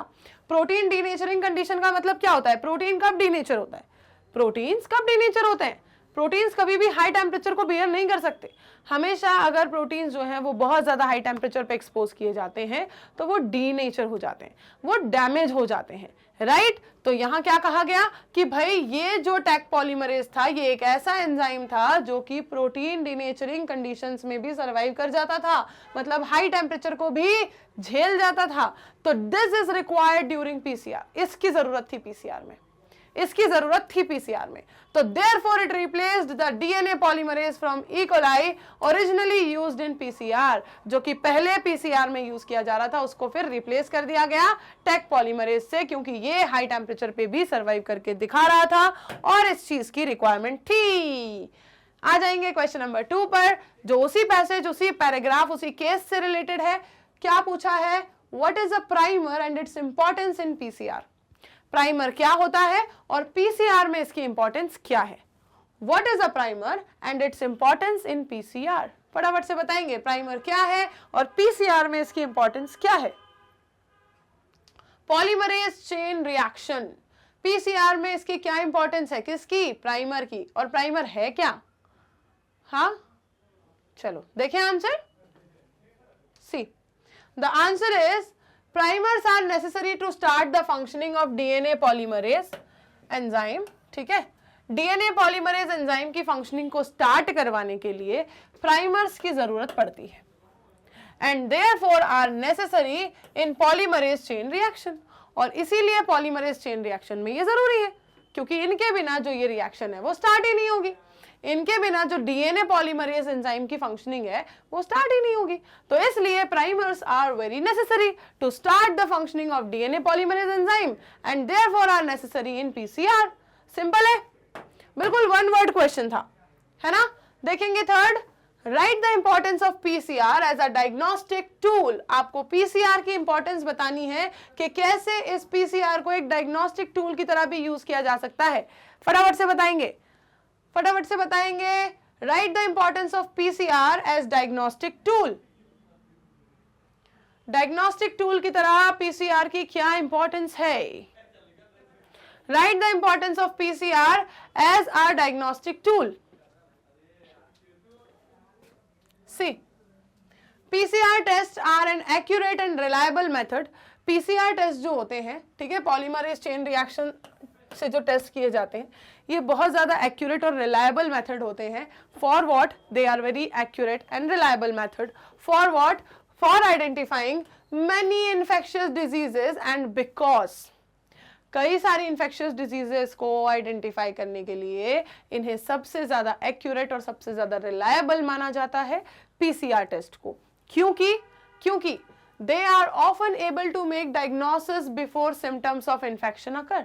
इन्हें क्या बोला जाता है भाई, इनको they are often able to make diagnosis before symptoms to infection occur। किसी इन्फेक्शन को हुआ है ना, कोई इन्फेक्शन आपकी बॉडी में हुआ है। फॉर एग्जाम्पल जैसे आपको कभी कभार ऐसा होता है कि अगर कोई बहुत ज्यादा मतलब सर्दी होने वाली है, ठीक है, या कोई एलर्जिक रिएक्शन आने वाला है, तो उसके सिम्टम बाद में दिखते हैं, ठीक है, उसके सिम्टम बाद में दिख रहे हैं, भले ही अभी सिम्टम दिखना स्टार्ट नहीं हुए, उस इन्फेक्शन की वजह से अभी फीवर आना स्टार्ट नहीं हुआ, लेकिन अगर ये टेस्ट लगाया जाता है तो इस टेस्ट से उसका डायग्नोसिस तब भी हो जाता है। तो ये इतना ज़्यादा एक्यूरेट है, इतना ज़्यादा इफेक्टिव है कि ये सिम्टम जब तक नहीं दिख रहे हैं ना इन्फेक्शन के, उसके भी पहले उसका डायग्नोसिस करके दे सकता है। And PCR test play a crucial role in preventing the spread of diseases. और इसीलिए भाई सिम्टम दिखने के भी पहले, सिम्टम जब आते हैं ना तभी उसके इन्फेक्शन के फैलने के चांसेस बढ़ते हैं, ठीक है, तब उसके फैलने के चांसेस बहुत ज्यादा बढ़ते हैं। सिम्टम भी नहीं आए हैं अभी तो पूरी तरह से, और तभी अगर उसका डायग्नोसिस हो जाए तो उस डिजीज को फैलने से रोकने में कितनी हेल्प मिल जाएगी, राइट। तो दे आर व्हाट, भाई पीसीआर टेस्ट को एक्यूरेट और रिलायबल माना जाता है क्योंकि ये बहुत सारे इन्फेक्शियस डिजीजेस को आइडेंटिफाई करने में हेल्प करते हैं, और तो और इतने ज्यादा मतलब केपेबल होते हैं कि ये उस डिजीज के इन्फेक्शन के सिम्टम दिखने से पहले उसे डायग्नोस करके बता देते हैं। And PCR test play a crucial role in preventing the spread of disease, और इसी तरह से ये उस डिजीज को फैलने से भी रोकने में बहुत हेल्पफुल होते हैं। ओके, ये काम किसका हो गया, पीसीआर टेस्ट का। अब देखेंगे क्वेश्चन नंबर 13 का इंटरनल चॉइस में आपके पास दूसरा पैसेज भी है। इस पैसेज को आपको या तो ये करना है या फिर वो वाला करना है, ठीक है, या तो ये वाला करना है या फिर वो वाला करना है। इसमें क्या कहा, read the following paragraph and answer the questions that follow. आपको इस पैराग्राफ को रीड करना है और जो क्वेश्चंस आपको इसके बाद मिलेंगे उन्हें बताना है। See, biotechnology revolves around the gene of interest. Biotechnology जो है वो किस किस क्या इर्द गिर्द घूमती है, हाँ, क्या क्या बताती है, किन चीजों के आसपास घूमती है। It revolves around the gene of interest with an objective to open various avenues for human welfare in health, medicine, pharma, agriculture, etc. Using different techniques, tools and processes, one of the breakthrough of biotechnology in medicine is the gene therapy. जो medicine में biotechnology का सबसे ज्यादा break through है वो क्या है भाई, जीन थेरेपी, जिससे सबसे ज्यादा हेल्प मिली। अब इस पैसेज के बेस पर आपको कुछ क्वेश्चंस बताने हैं, देखेंगे यहां पर। चलो देखेंगे इसका answer. Name the human disease for which the gene therapy was used for the first time. ठीक है, कौन से डिजीज के लिए सबसे पहले जीन थेरेपी को यूज किया गया था। First clinical gene therapy was given in 1990 to a 4-year-old girl with adenosine deaminase ADA deficiency. सबसे पहली जीन थेरेपी किसे दी गई थी 1990 में, एक 4 साल की बच्ची को जो एडिनोसाइन डीअमीनेज डिफिशियंसी से गुजर रही थी, उसे सबसे पहले ये जीन थेरेपी दी गई थी। ठीक है, चलो आगे बढ़ेंगे। Second part, explain the steps of gene therapy carried to cure the disease using the lymphocytes of the patient. आपको वो steps बतानी है जीन थेरेपी की जिनको यूज किया जाता है to cure the disease using the lymphocytes of the patients, and why is this therapy not a permanent cure of the disease, और क्यों ये थेरेपी इस डिजीज का परमानेंट क्योर नहीं होती। ठीक है, वो वाला आपको बताना है। इससे रिलेटेड एक दो क्वेश्चंस मैं आपको पहले भी करवा चुकी हूँ कि एक सेम डिजीज से गुजर रहे थे 2 स्टूडेंट्स, ठीक है, या 2 चिल्ड्रंस, और उनमें से एक को ऐसी थेरेपी दी गई जिसको बार बार आके उसकी क्या करना पड़ रहा है, रिविजिट करना पड़ रहा है, और एक को ऐसी थेरेपी दी गई जिसको उसके बाद कभी आना ही नहीं पड़ा। राइट, ये हमने क्वेश्चन किया हुआ है सॉल्व, तो बस उसी के से रिलेटेड ये एक और क्वेश्चन है, देखेंगे। अगर जीन थेरेपी दी जाती है तब तो एक ही बार में बात खत्म, रिविजिट करने की जरूरत नहीं क्योंकि जीन्स में ही आ चुका है अब वो, है ना। लेकिन अगर क्या दिया जाए, the disorder is cause due to the deletion of the gene, यहां पर जिस डिसऑर्डर की बात हो रही है मेनली, ये कैसे होता है, it is cause due to the deletion of gene of adenosine deaminase, ये वाली जीन जो है वो डिलीट हो जाती है। अब ये डिलीट हो गई तो ये बनता ही नहीं है, बनता ही नहीं है तो डिफिशिएंट हो जाती है बॉडी। तो the enzyme crucial for the immune system to function. Treatment कैसे दिया जाता है, The individual suffering from the disorder can be cured by transplantation of bone marrow cells. इस डिसऑर्डर से जो इंडिविजुअल सफर कर रहा है उसको कैसे क्योर किया जाता है, उसे क्योर प्रोवाइड किया जाता है by the transplantation of bone marrow cells. Bone marrow cells को ही ट्रांसप्लांट करा दो, या फिर क्या कर दो, the first step involves the extraction of lymphocyte. जो पहली स्टेप है उसमें क्या आता है कि जो भी लिम्फोसाइट्स हैं उनको एक्सट्रैक्ट करो from the patient's bone marrow, ठीक है, and then a functional gene for ADA is introduced into the lymphocytes with the help of retrovirus. Retrovirus की हेल्प से जो पहले वाले हैं जहां पर उसमें वो जीन है ही नहीं, उनको पूरा हटा दो, पूरा रिमूव कर दो, और नया फंक्शनल वाला जो है वो इंट्रोड्यूस करा दो। अब ये चीज देखो, उसकी एक लिमिट होती है, एंजाइम्स की अपनी एक क्या होती है, एक टाइम पीरियड होता है जब तक वो एक्टिव होते हैं, वायबल पीरियड होता है, उसके बाद वो एंजाइम वर्क नहीं करता, फिर आपको क्या करना पड़ता है, उसको बार बार रीइंट्रोड्यूस करना पड़ता है बॉडी में। तो इसलिए उस पेशेंट को क्या करना पड़ता है, रीविजिट करना पड़ता है एक उस पर्टिकुलर ड्यूरेशन में जब तक वो एंजाइम एक्टिव है जो आपने उसे बाहर से प्रोवाइड किया है बॉडी में, है ना। तो इसलिए यहां पर क्या जरूरत पड़ती है, रिविजिट की जरूरत पड़ती है। तो these treated lymphocytes containing ADA gene are then introduced to the patient's bone marrow, फिर इन्हें पेशेंट के बोन मैरो में इंट्रोड्यूस कर दिया। Thus the gene gets activated producing functional T lymphocytes, जो जीन है वो एक्टिवेट हो जाएगी, फंक्शनल टी लिम्फोसाइट्स को प्रोड्यूस करने लगेगी and activating the patient's immune system, और पेशेंट का इम्यून सिस्टम एक्टिवेट हो जाएगा।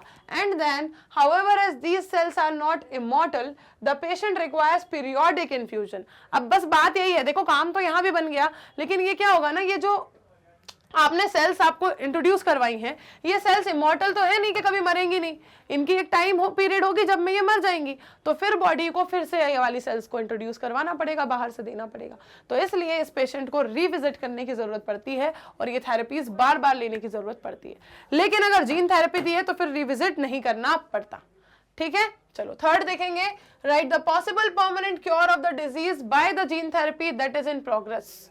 अब इस डिजीज का पॉसिबल परमानेंट क्योर क्या हो सकता है? जीन थेरेपी की हेल्प से, ठीक है, जो कि प्रोग्रेस में है, जो चल रही है। सी, तो परमानेंट क्योर क्या होगा इसका?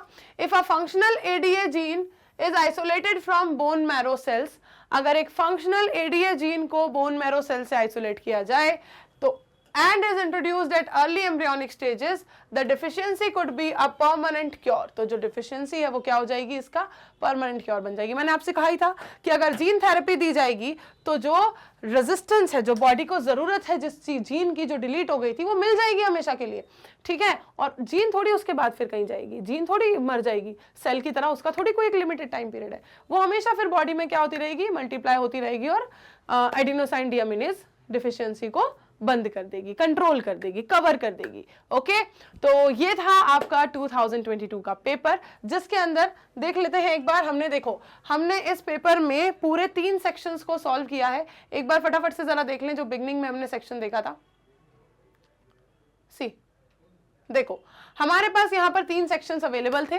सेक्शन ए जिसमें 6 क्वेश्चंस थे ऑफ 2 मार्क्स, सेक्शन बी जिसमें 6 क्वेश्चंस थे ऑफ 3 मार्क्स और कुछ इंटरनल चॉइसेस भी आई थी, एंड देन सेक्शन सी जिसमें केस बेस्ड क्वेश्चंस थे 5 मार्क्स के, और उसमें इंटरनल चॉइस थी आपके पास कि आप कौन सा वाला पैसेज का सॉल्व करना चाहते हो।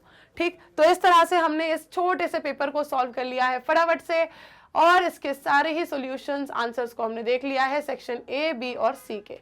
ठीक है, ये हमारा कंप्लीट हो गया है आज 2022 का प्रीवियस ईयर क्वेश्चन पेपर। अब इस सीरीज में नेक्स्ट पेपर मैं आपके लिए लेकर आऊंगी 23 का, जिसको हम कंप्लीटली सॉल्व करेंगे। ओके, चलिए, तो आपको बस क्या करना है, आपको बने रहना है मेरे साथ बायोलॉजी के सारे ही प्रीवियस ईयर क्वेश्चन पेपर्स को सॉल्व करने के लिए, जिनके अंदर मैं आपको प्रोवाइड करूंगी ना कि सिर्फ उन क्वेश्चंस का सोल्यूशन, बल्कि उस पूरे कॉन्सेप्ट का रिवीजन। ओके, तो बस आपको बने रहना है मेरे साथ इस पूरी प्रीवियस ईयर क्वेश्चन पेपर को सॉल्व करने वाली सीरीज में। 2023 के पेपर को हम लेकर आने वाले हैं अगले सेशन में। तब तक आप मेरे साथ बने रहेंगे, और हर कॉन्सेप्ट, हर एक टॉपिक, हर एक चैप्टर के लेक्चर्स के लिए आपको क्या करना है, आपको जाना है मैग्नेट ब्रेन्स के प्लेलिस्ट सेक्शन में, जहां पर आपको मिल जाएगी मेरी मुस्कान मैम की बायोलॉजी की सारे ही चैप्टर्स की प्लेलिस्ट, जितने भी मैंने आपको कराए हैं, जो लाइव लेक्चर्स मैंने आपको कराए थे वो आपको लाइव सेशन वाले प्लेलिस्ट में मिल जाएंगे, एंड देन रिकॉर्डेड वाली प्लेलिस्ट में आप उसे भी देख सकते हो। ठीक है, विद एनसीईआरटी सॉल्यूशन सारे ही आपको एक्सप्लेनेशंस मिल जाएंगे, आपको फटाफट से जाना है, अवेल कर लेना है। और साथ ही साथ सिर्फ बायोलॉजी ही नहीं, सिर्फ क्लास 11th या 12th ही नहीं, आपको मैग्नेट ब्रेन्स क्लास 6 से लेकर क्लास 12 तक हर ही क्लास का, हर सब्जेक्ट का कंप्लीट कोर्स प्रोवाइड करता है एब्सोल्युटली फ्री ऑफ कॉस्ट। कहीं भी आपको कोई भी पेड सब्सक्रिप्शन लेने की जरूरत नहीं पड़ने वाली है। सारे कोर्सेज चैनल पर अवेलेबल हैं, आप फटाफट से जाइए और अवेल कर लीजिए। ओके, और सिर्फ यूट्यूब चैनल पर ही नहीं, ये पूरा कंटेंट आप एक्सेस कर सकते हो ऐप के थ्रू भी, which is easily available on play store, या फिर आप यूज कर सकते हो हमारी वेबसाइट भी, विच इज www.magnetbrains.com, जहां पर भी आपको ये सारे के सारे कोर्सेज अवेलेबल हो जाएंगे। ये पूरा क्वालिटी कंटेंट आपको हम प्रोवाइड कर रहे हैं एब्सोल्युटली फ्री ऑफ कॉस्ट, कहीं कोई पेड सब्सक्रिप्शन नहीं है।